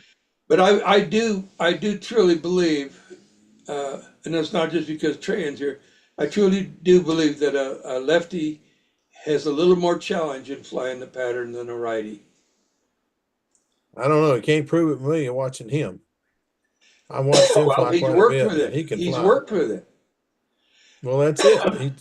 He's had to learn to overcome it, but he's figured it out. Well, that's it. And I think I Okay, know I'm a lot of lefties. Southpaws bowling are usually killer because Mm-hmm. southpaws pitching and baseball are usually killer. Mm-hmm. You know, it because I think they have to overcome. They have to work harder at it, and when they master it, they're head and shoulders above the guy that just kind of comes natural to, and he doesn't have to put that much effort into trying to master it. Yeah, but a left-hander, if you watch left-handed baseball players, pitchers will not have as long a career as right-handers because in Oh, really? trying to overcome, they throw their shoulders out so bad. I looked into that a long time ago because somebody bet me about it and I got to look researching it. If you give me a challenge, I'm going to find an answer for it. And I got to looking, and I looked at some Sandy Koufax and just a bunch of old pitchers, and how long was his career, and then how long was this one, how long was this one, and why did they retire? And most of the left-handed pitchers retired because they threw their shoulder out. They just couldn't do it anymore. And the Well, right-handed pitchers retired because it started hurting or it started wearing I think down. that's baseball, but we do fly we fly a pattern, right? And I think lefties are more artistic than more artistic inclined. So so Could so be. um so No, so it's a fact. He's right. and I'm visualizing my maneuvers as I put like I draw a square with my plane, right? Mm-hmm. And when I draw a square, I have a good proportions, right? Because I Yeah, mean, that's just makes me. sense. No, Um, there's a lot of them because I Yeah. got my youngest daughter to fly a little bit when she was young, and she's left-handed, and she took to it like, I Yeah, mean, it just wasn't. It was unusual to me to see anybody take to it as quick as she did. my boy's a But she lefty took to too. it, and it was so Oh. easy, she gave it up. think about this. How many national champions have been musicians? No, most of it, several, because they have the natural rhythm. They've got that rhythm. Not only that, they are, for the most part, left brain operated. A good artist is usually left brain. Draftsman, like myself, I am left brain. I math skills. I know how to do some of those things, but it takes me forever to figure them out. I have to go check the books and everything else. But when it comes to painting a picture or drawing I mean, I used to be, before I messed my hands up, I used to be a pretty decent artist with pen and pencil. I won a state fair with that. John, are you waving goodbye? Are we? Have a good night. You have a good night too. I hope we didn't bore Yeah. you to death. And, Have a happy Easter, John. yeah. So, you enjoy the holiday. You Two guys, take Yes, care. because tomorrow I Bye, have to go guys. to work and Yeah, I got to go to the Well, doctor okay in the then. morning. Yeah. I'm running late. Don't stay away. Keep coming Yeah, back. come on back, Trey, and good to see you again, Yeah. buddy. more often. All right. Good deal. All right. You take care of yourself. Guys, I'm gonna get out of here too. Everybody have a great Easter. Take care You of have a yourselves, great and we'll Easter see you too, next Phil. Monday. Same All to you. right. We'll sure do our best. Okay. Take care. Take All care. right. Bye-bye. Bye-bye. Well, Hey, John, yes, sir. you probably know this, but I look YouTube and you got little shorts and it just people shows you different things. Well, they showed where a propeller straight on an airplane, when you raise it up, it automatically, the pitch changes. So it moves the plane. So that you want to put your, motor to Actually, offset a little bit to that's offset why you that have to so it have stays down. straight.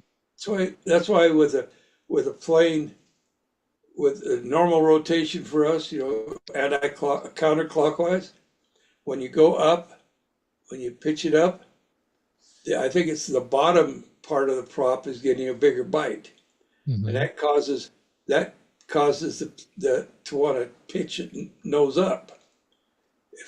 And so that's why you have to have down thrust Yeah. on the front of the airplane. And if you look at all airplanes, if they have a counter rotating prop, have down thrust in them. Civilian airplanes, commercial airplanes, prop airplanes, they have down thrust on them. Now, if their prop turns the other way, they still have down thrust on them, because the prop turning this way, when you raise it, because the bottom is at this angle, and now that it's still getting a bigger bite of the air, so you still need down thrust.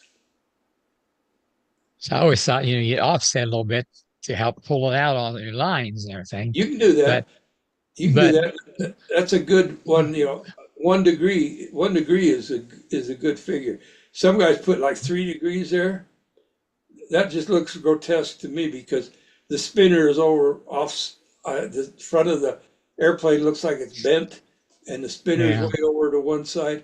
But if you set it up where you can put 1 degree, and if I was going to put an offset in there, because I keep mine straight ahead. But if I was going to put offset in there, I would go to a firewall and a RC mount, so that I could move it over in the area, so I can keep the spinner centered on the center of the airplane. instead of over to one side of the airplane. Does that make sense? Mhm. Do you see what I'm trying to say? So Yeah, because it's funny with it. Yeah. yeah, and I do that. So, I do that with down thrust too. I'll try to. I know where I want the prop and the center of the prop to be, and so I'll actually put the mounts in there and I'll tilt them down, but I set it up so the spinner, the center of the spinner at the base, is right at this right where it would have been if I'd have laid it in there absolutely 0, 0, 0. Okay, but it's yeah. actually got 1.5, 2 degrees of down thrust. You know what's happened since I started doing down thrust? And I got the idea from Ted Fancher in one of his writings. He said you don't need any more out thrust than just enough to make sure you don't have any in thrust. Yeah.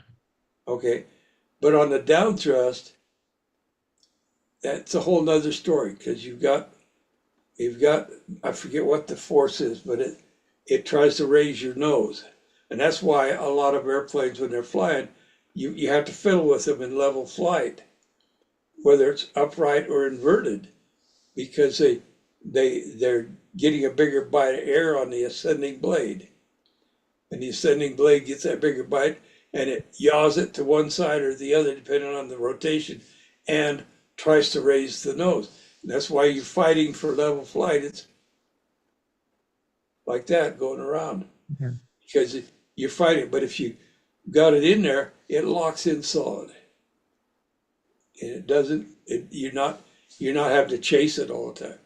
And when that happens to you, you wind up. It's a very relaxing way to fly, and you're not fighting that. So now you can pay attention to other things in your pattern. It's like having the most important things, in my opinion, with a stunt ship is first off, it needs to be built straight and true.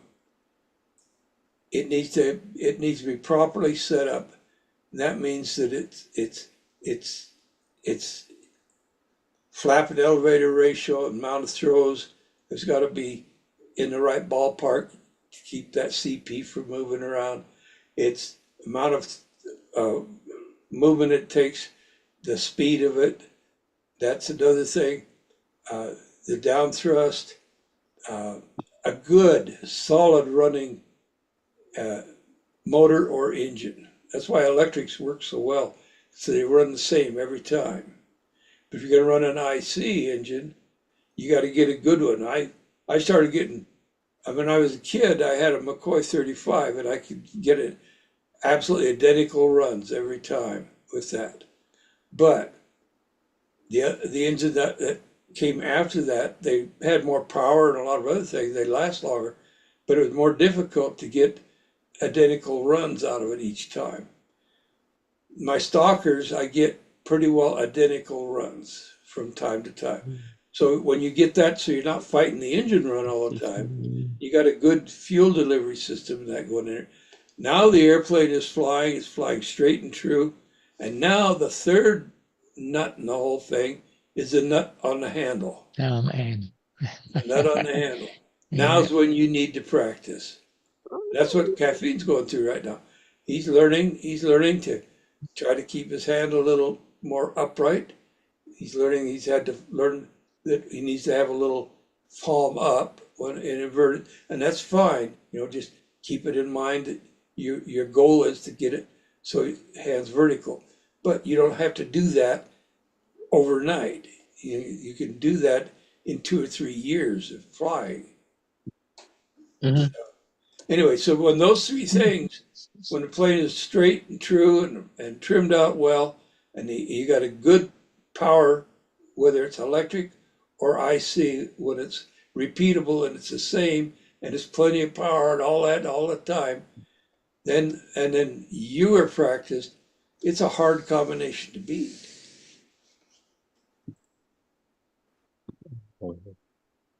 And it makes sense. It makes sense when the airplane flies basically the same every time you take it out. Yeah. but it's something how, that way back in the beginning, well, you had an offset or something, but why? Well, we Why? learned to See, fly. so, yeah, We learned to fly around those things. yeah.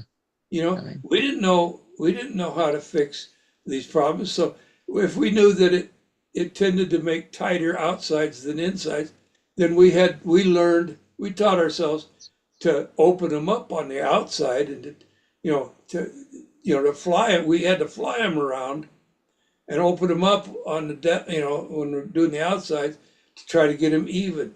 And when you're doing that, you screw up even a little bit, it's noticeable, and you can't get a good score. yeah. But when you got it where you can hold your hand and go like that and hold it there and follow the airplane around, and the airplane doesn't waggle, doesn't close up, tighten up, doesn't open up. It leaves at this altitude, comes right around, comes right back to that altitude. You come up and you hit down right there, and it does the same thing. They say, hey, that boy can fly. You know, but there's three. I guess what I'm saying is there's three components to this event. There's the aircraft, the power, all of the aircraft.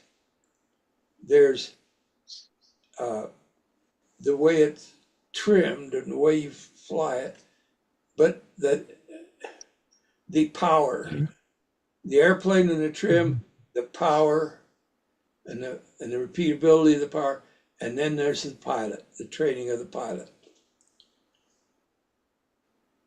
It's all Yeah, fluid. yep, that's right. I agree with you. Well, and see, you're having trouble because you don't have anybody there that's really that much better than you are.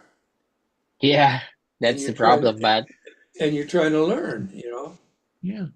yeah, it's all right for now. But yeah, I'm enjoying it. So well, since there's no real competition here, so yeah, it's mainly for fun for me. But yeah, I just wanna be able to do all the patterns. But yeah, it's not necessarily to be perfect shape or perfect pattern. So yeah, I just wanna be able to do that. Yeah. Well, and that's good. Yeah. But Mm-hmm. anybody Mm-hmm. anybody wants to Mm-hmm. do it better over time than when you start Yeah, out. When you started out, you that's do a right. loop, you give it Mm-hmm. full up, and you do a Mm-hmm. figure nine. Not a figure nine, but Yeah, you got slow, and then it gets real tight at the top, and you come out yeah. 20 feet high Mm-hmm. and you started 5 Yeah, foot. yeah, yeah, yeah, that's right. So yeah, it's well, since you mentioned that it's pilot, airplane, and power, it's also fun to tinker on its aspects. Sometimes I like to tinker about buildings, and then sometimes I like to restore my old engines, buying stuff to replace and to make it run again. And then sometimes it's about the flying. So yeah, Yeah. those three aspects are fun to do. Well, you're gonna. Yeah. How's it coming on your student visa to come here to the States? What was that? Sorry, John. How's your student visa to come here to the States going along? Yeah, it's on the way. I mean, still in progress because I'm the submission. The it's not open yet. It's going to be open on November or December, the submission for my portfolio and other stuff. So uh I don't know yet. Now, you plan on bringing your family with you? Hopefully. Well, could you bring a plane with you? Um, it's I could bring my stuff except the airplanes. It's impossible to transport. Yeah. Okay. Well, what I would think you might want to do is when you get here, if you can bring one of your engines with you Mm-hmm. and your lines and your basic equipment that you put in a Yes. box, Yes. Mm-hmm. and come and buy yourself a Sig Skyray or something along that line, Mm-hmm. and that flies best with the OS 20 FP. Yes. And I don't know if you've got one, but Mm-hmm. that's the Brett Buck setup. And Uh-huh. now you have a plane that you can fly and will do the pattern. Mm-hmm. And you should be able to find people to fly with, and your learning curve will jump. Yeah, definitely. So I know you're going to be studying and your time's going to be limited, but you know, if you can, if once in a while you can get a Saturday or so to go fly, that would Yeah. help you a lot. Mm-hmm. That's what I thought. So Where's the school located at? it's in Rhode Island. Rhode Island. Okay, well, Yeah. you're in an area where there's a lot of pilots, a lot of people flying. Mm-hmm. So Hopefully. you you shouldn't have to. If you get hold of Bob Hunt, he can probably put you in touch with any number of guys that you can fly with. Yeah, but selling Mm-hmm. and giving, loan him a plane to fly. Yeah, they might even be able You to know loan it. you a plane. Yeah. Yeah. So Yeah, I could also. Yeah, I think I'm just gonna bring my engine lines and accept the airplanes because I I could get an airplane, an airframe easily in the States, just swap yes, mates or something like that. yeah. But an engine, your lines, your handle, Yeah. your glow plug driver, Yes. uh, your syringe for the fuel type of thing, Mm-hmm. those Mm-hmm. kind of things. Because you can buy the fuel line here for Mm-hmm. fueling. You can get glow Mm-hmm. plugs, all that stuff here. You Mm-hmm. know, and the stuff that you would bring that way, you can put it in a small box, put it in your luggage. Mm-hmm. You know, Yeah. it's not Mm-hmm. going to be a big problem. But if you Yeah. try to bring a plane, that's a problem. Yeah. That's right. If I was you, I'd grab a hold of one of those. Mm-hmm. If you can get hold of an OS 20, an FP or an LA, either one. Mm-hmm. Uh, if you can get hold of if that guy has any more of those OS 46 LAs, you might Yeah. want to drag one of those over just in case you are able to build a bigger one sometime in the Mm-hmm. future. Because Yeah. Yeah. Yeah. those are hard to find over here. The LA-46. Yeah, you can find used ones, but to find new ones here in the States is they're pretty well sold out here. Oh, okay. Because mine, I have both of them, like the LA-25 and LA-46. That's what I use now. Yeah, well, the LA-25 is a good engine too for that six Skyray, or you could Yeah. do Mikey Pratt's Force. You could do. I'm trying to get you on something that doesn't have flaps, Yep. so it's easier for you to trim. Mm-hmm. Learn how to trim it. Mm-hmm. Anyway.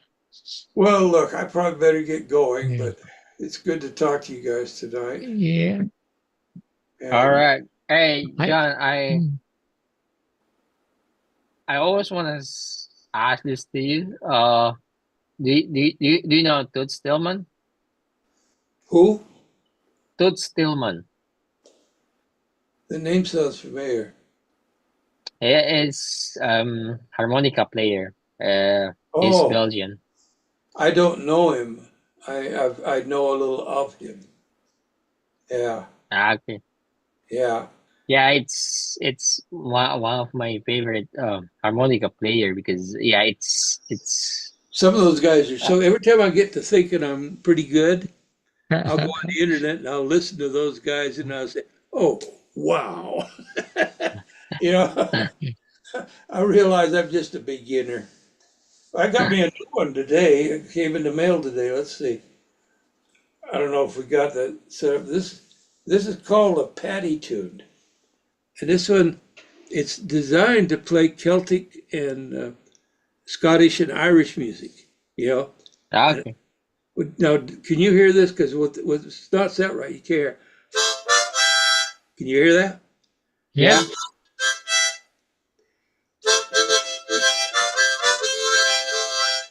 It's set up to where that, you know, like da da da da da da da da da da da. You get that.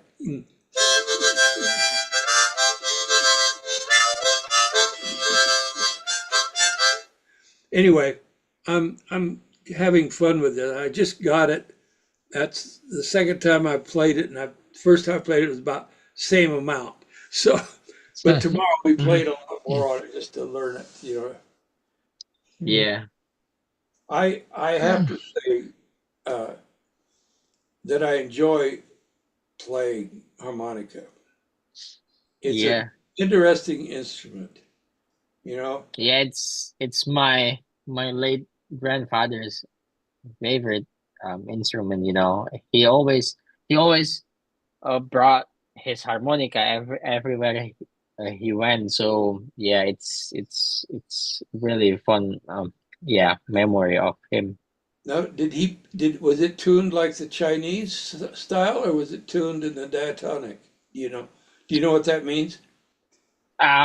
He has uh you know the chromatic one. Okay. Uh-huh. Also, yeah, some I know harmonica is different, you know, what do you call it? Different you Keys. have to have yeah, you have to have all the keys if you wanna play Yeah. on different keys, right? Right.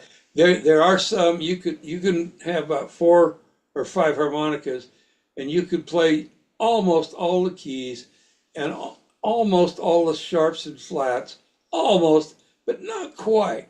There'll be some Yeah. notes in there that just won't be quite right, and you just hope when you're Uh-huh. playing. That's called first, second, and third position. See, the Okay. harmonica has 10 holes, and Uh-huh. it takes 3 holes for each. Um, uh, Hold on a minute here. In 3 holes, you cover basically the complete, staff, not staff, but from C, D, E, F, G, A, B, C. You're back to it Uh-huh. again.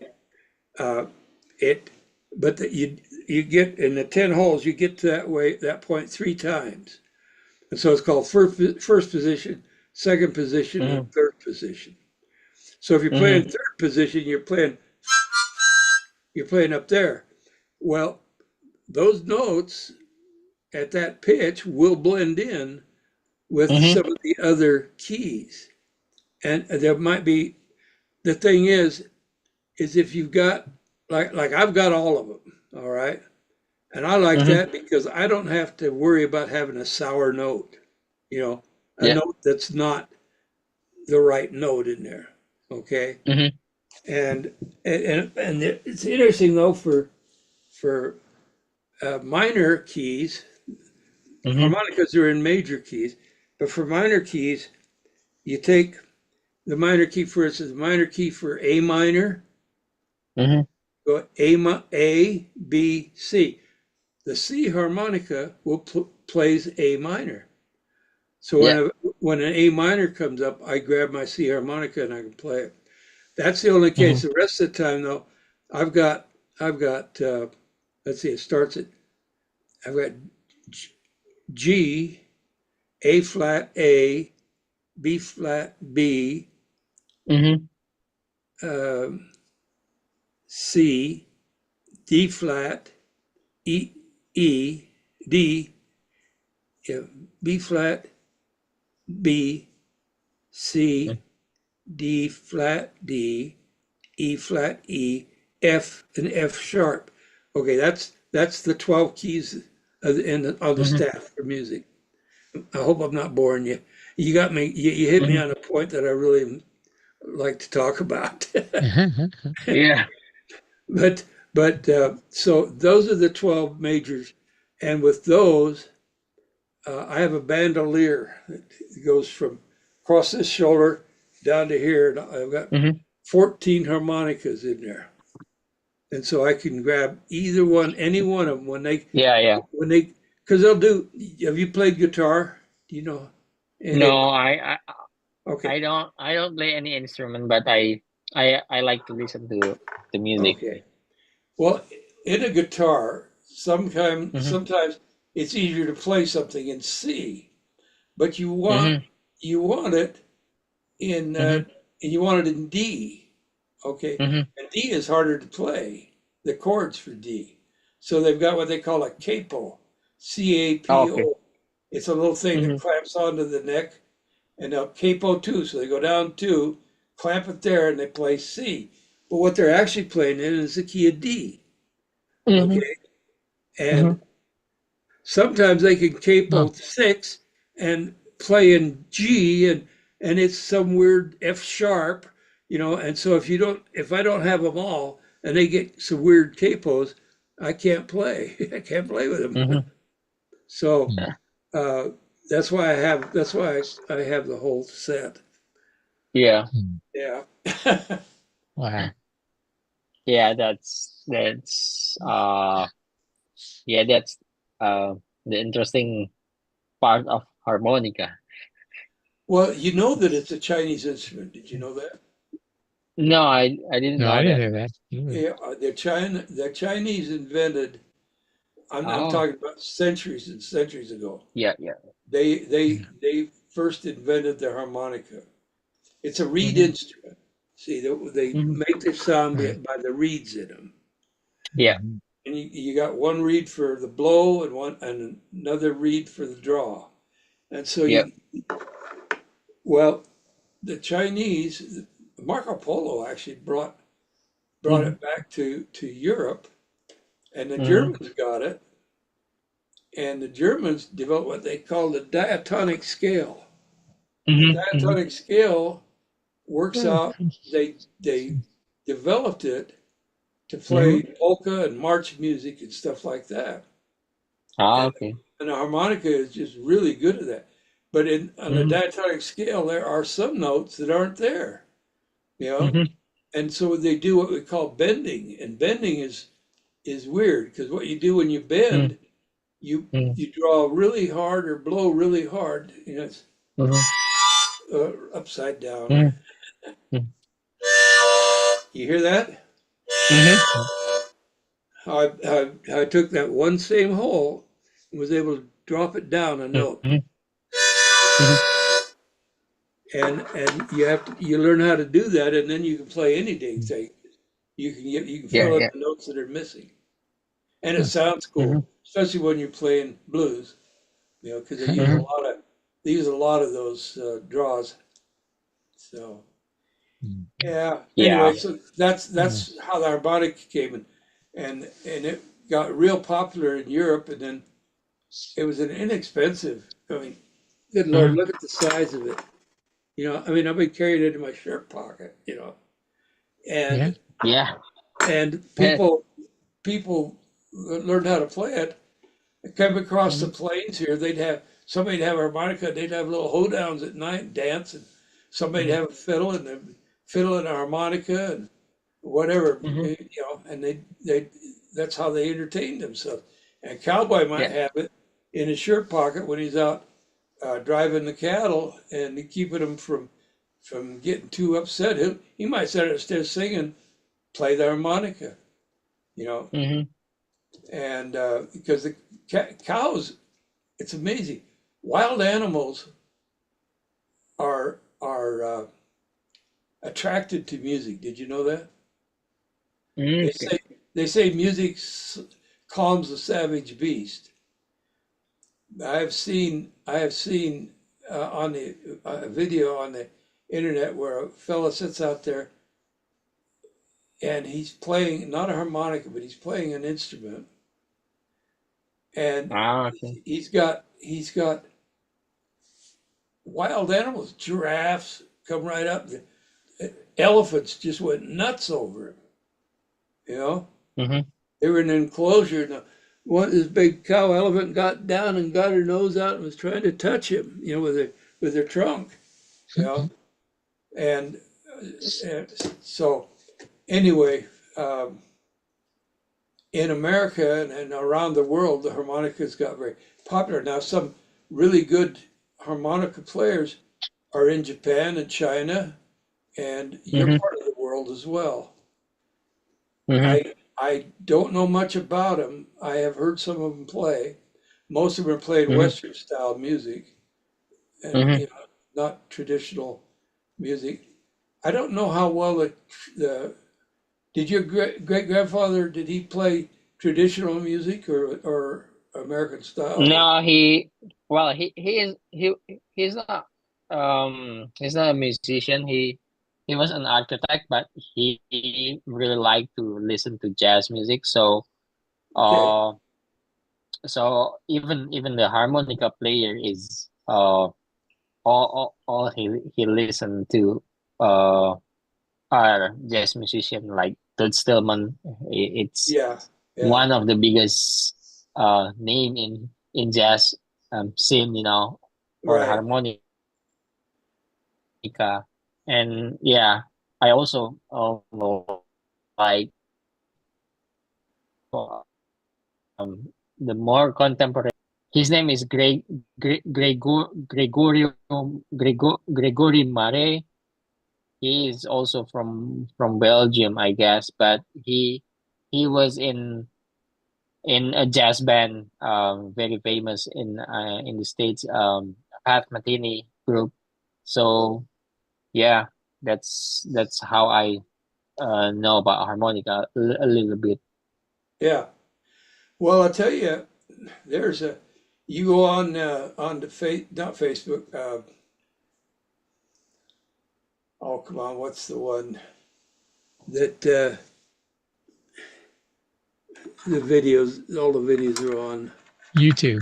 YouTube. Yeah, you go on Yeah. YouTube Oh, you got all kinds of stuff. and you Yeah. look up harmonica, Yeah. and Mm-hmm. there are so many really good players, and Yep. they'll teach you right. They teach right on the for free, or you can pay Yeah. them a small stipend, and they've got lessons that you can, And I've done that. My Mm-hmm. style, I'd love to play blues, but I'm just not a bluesy player. I could, Mm-hmm. I play more a country style Yeah. harmonica, and that's just because that's what I grew up with, and that's what I learned on. But I'm slowly picking up some stuff jazz wise and other things like Mm-hmm. that. I've played with a couple. I do my best playing with somebody else. I don't do so Yeah. much Yeah. playing on my own. But Mm-hmm. when I play with somebody else, I play off each other. I've got one guy he plays the guitar, and I'll play the harmonica, and we'll switch Mm-hmm. back and forth like a jazz player does. Yeah. Jazz player, one of them will come up with a line, and then the other one will take it over and go along with it for a while, and then they hand it back. And I enjoy doing that. That's fun. Yeah, you get Yeah. to, That must be fun. yeah. But I'm surprised that you didn't take it up from your great grandfather. My goodness. It must obviously run in your family. You like music. Yeah. Yeah. Yeah. It's yeah. He really liked jazz music. So yeah, he had a lot of vinyl collection, jazz collection. So Yeah, yeah. yeah. Yeah, Well, he used to listen to the VOA Jazz America during oh the yeah, 60s. So yeah, I'm pretty much growing up in an environment that is, I must say, um quite quite what do you call it? Yeah, very. It has some of American culture, I guess. Yeah, yeah. You were exposed to it at Even a the young age. yeah, Mm, yeah, even the control line. Yeah, yeah. yeah. Well, we enjoy Mm, your company here, truly. It yeah.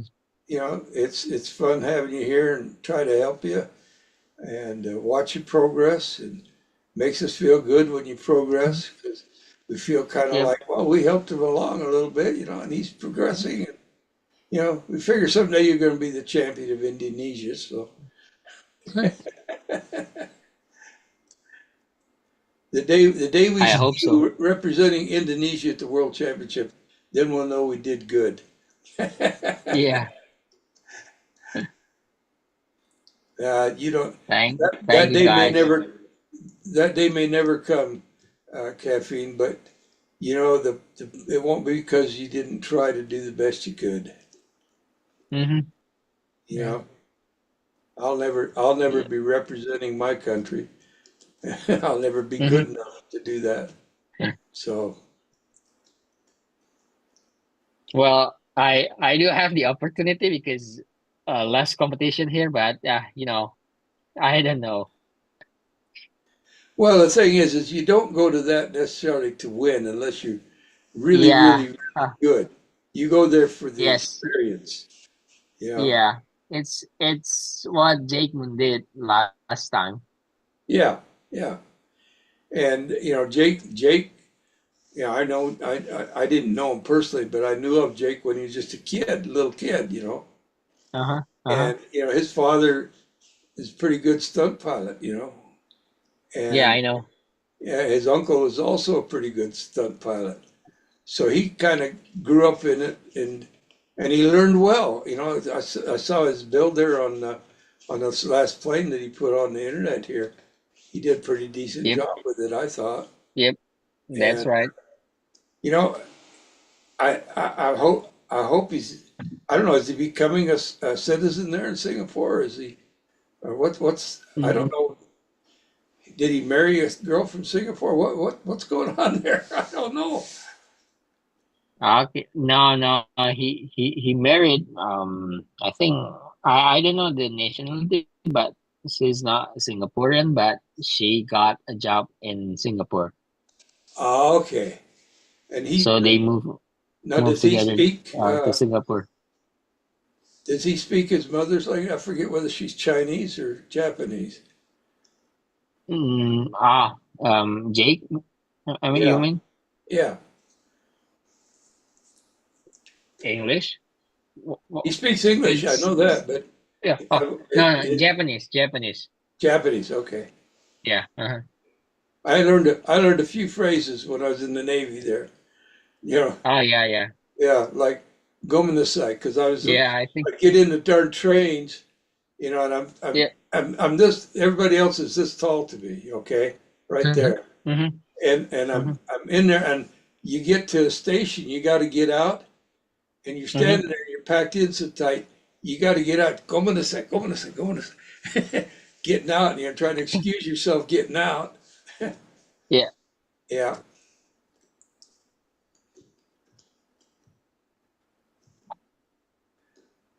Mm-hmm. yeah, I enjoyed Yeah. myself in. We were supposed to go to Singapore. Mm-hmm. My skipper wanted to go on the Taiwan patrol, or we patrolled and kept the sea lanes open between China and Taiwan so the Chinese wouldn't attack Taiwan. And so Mm-hmm. at that time, we had patrols. We'd go up and down that thing. And skipper Mm-hmm. wanted to do that. And if we'd have gone to Singapore, we would have been stationed there. So we wouldn't have left port. We'd have stayed there for the whole time. And Ah. I thought, that'd be pretty cool. You get to know the people, and maybe learn a little language and Uh-huh. see the country and the area. But Yeah. as it turned out, I wound up in Kaohsiung in Taiwan. Learned Taiwan. one word of Mandarin, one word. Ni hao. Yeah, I told you that already, didn't I? Yeah, yeah, yeah. But you know, I tell those kids that because they always want to sell you gum, you know, a Yeah. nickel a stick at that time. I don't know what it is Yep. now. You know, and Uh-huh. I can buy gum on the ship for a nickel a pack, you know. Uh-huh. And I saw it's hard to get them to leave you alone. I remember the first Mm-hmm. one I said that to. He looked at me and he says, "How you know my language?" I thought that was funny. That's funny. Yeah. Yeah. Well, Yeah. anyway, I was going to go, and you got me going on the harmonica. Uh-huh. I would have liked to have met your grandfather, your great grandfather. Yeah. It's always nice to meet musicians. It's neat. No matter when you've got an interest, like model airplanes, our model airplanes, or control line, or music, Mm-hmm. or something like that. You're not strangers. Even if I couldn't speak a word of his language, we would be able to Mm-hmm. communicate. You know, I found Yeah, that that's right. I found that out when I was in Japan. We went to Mm-hmm. northern Hokkaido. That's the northernmost island, Yeah. and a little town called Otaru. And Okay. there, I found a hobby store there, and I Mm-hmm. went in because they had two Uh-huh. engines there that I wanted to buy, Yeah. and they were decently priced. Both of wouldn't going to cost me more like $26, you know, American. Uh-huh. Uh-huh. And so I made it. I was able to make him understand that I wanted those two engines, and Okay. he got it to me how much it was, and I got him the Uh-huh. money. We exchanged the money, and then you know he knew a little English. Most Japanese Uh-huh. people do. They don't like Yes. they don't like to use it to an English Uh-huh. speaker because they don't feel like they know it well enough, and they're going to sound Uh-huh. funny and be made fun of. Yeah. And you know I wouldn't do that, but anyway. Uh-huh.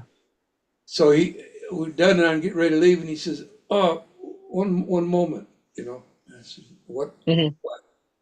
And he says, "You fly, you know, like that." And I said, Uh-huh. Uh-huh. "I fly, you know, Uh-huh. I fly." He said, and he got it through to me that Mm-hmm. on the next day, which Mm-hmm. is a Saturday, Mm-hmm. that the club there, the control line club there, was going to be Mm-hmm. flying up at their flying site. And he Ah, wanted to okay. know if I wanted to go up there. Mm-hmm. Uh-huh. Now, I spoke like 6 phrases of Japanese, and that was it. Mm-hmm. Okay. I knew what height Uh-huh. means. Okay, I knew that. Yeah, yeah. But that's Uh, anyway. And so he got it through to me, and we got it figured out.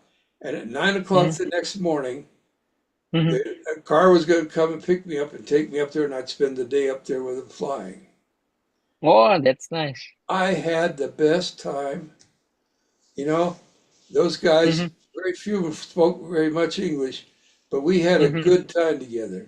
We had something in common with the Yeah, hobby, yeah. and Yeah, that's it was right. like it was great. It was great. Yeah. I They know made how that feels. they made me an honorary member of their club. Oh, I'd love to Mm-hmm. get hold of them. I lost the pin that they gave me. I'd love to Oh, get a copy of that pin. And you uh-huh. know, but anyway, that was fun. That's nice to hear. Oh, it was fun. I had so much fun. They actually talked me into flying combat with one of their Uh-huh. guys, and Uh-huh. he crashed his airplane. I was chasing him so bad, and I think he Uh-huh. lost face because he got on his motorcycle and left. but Uh-huh. but and I didn't mean to do that to him. It was just, you know, Uh-huh. if you fly in combat, the idea is to cut the streamer off. You go after him, right? Yes. Yeah, And that's right.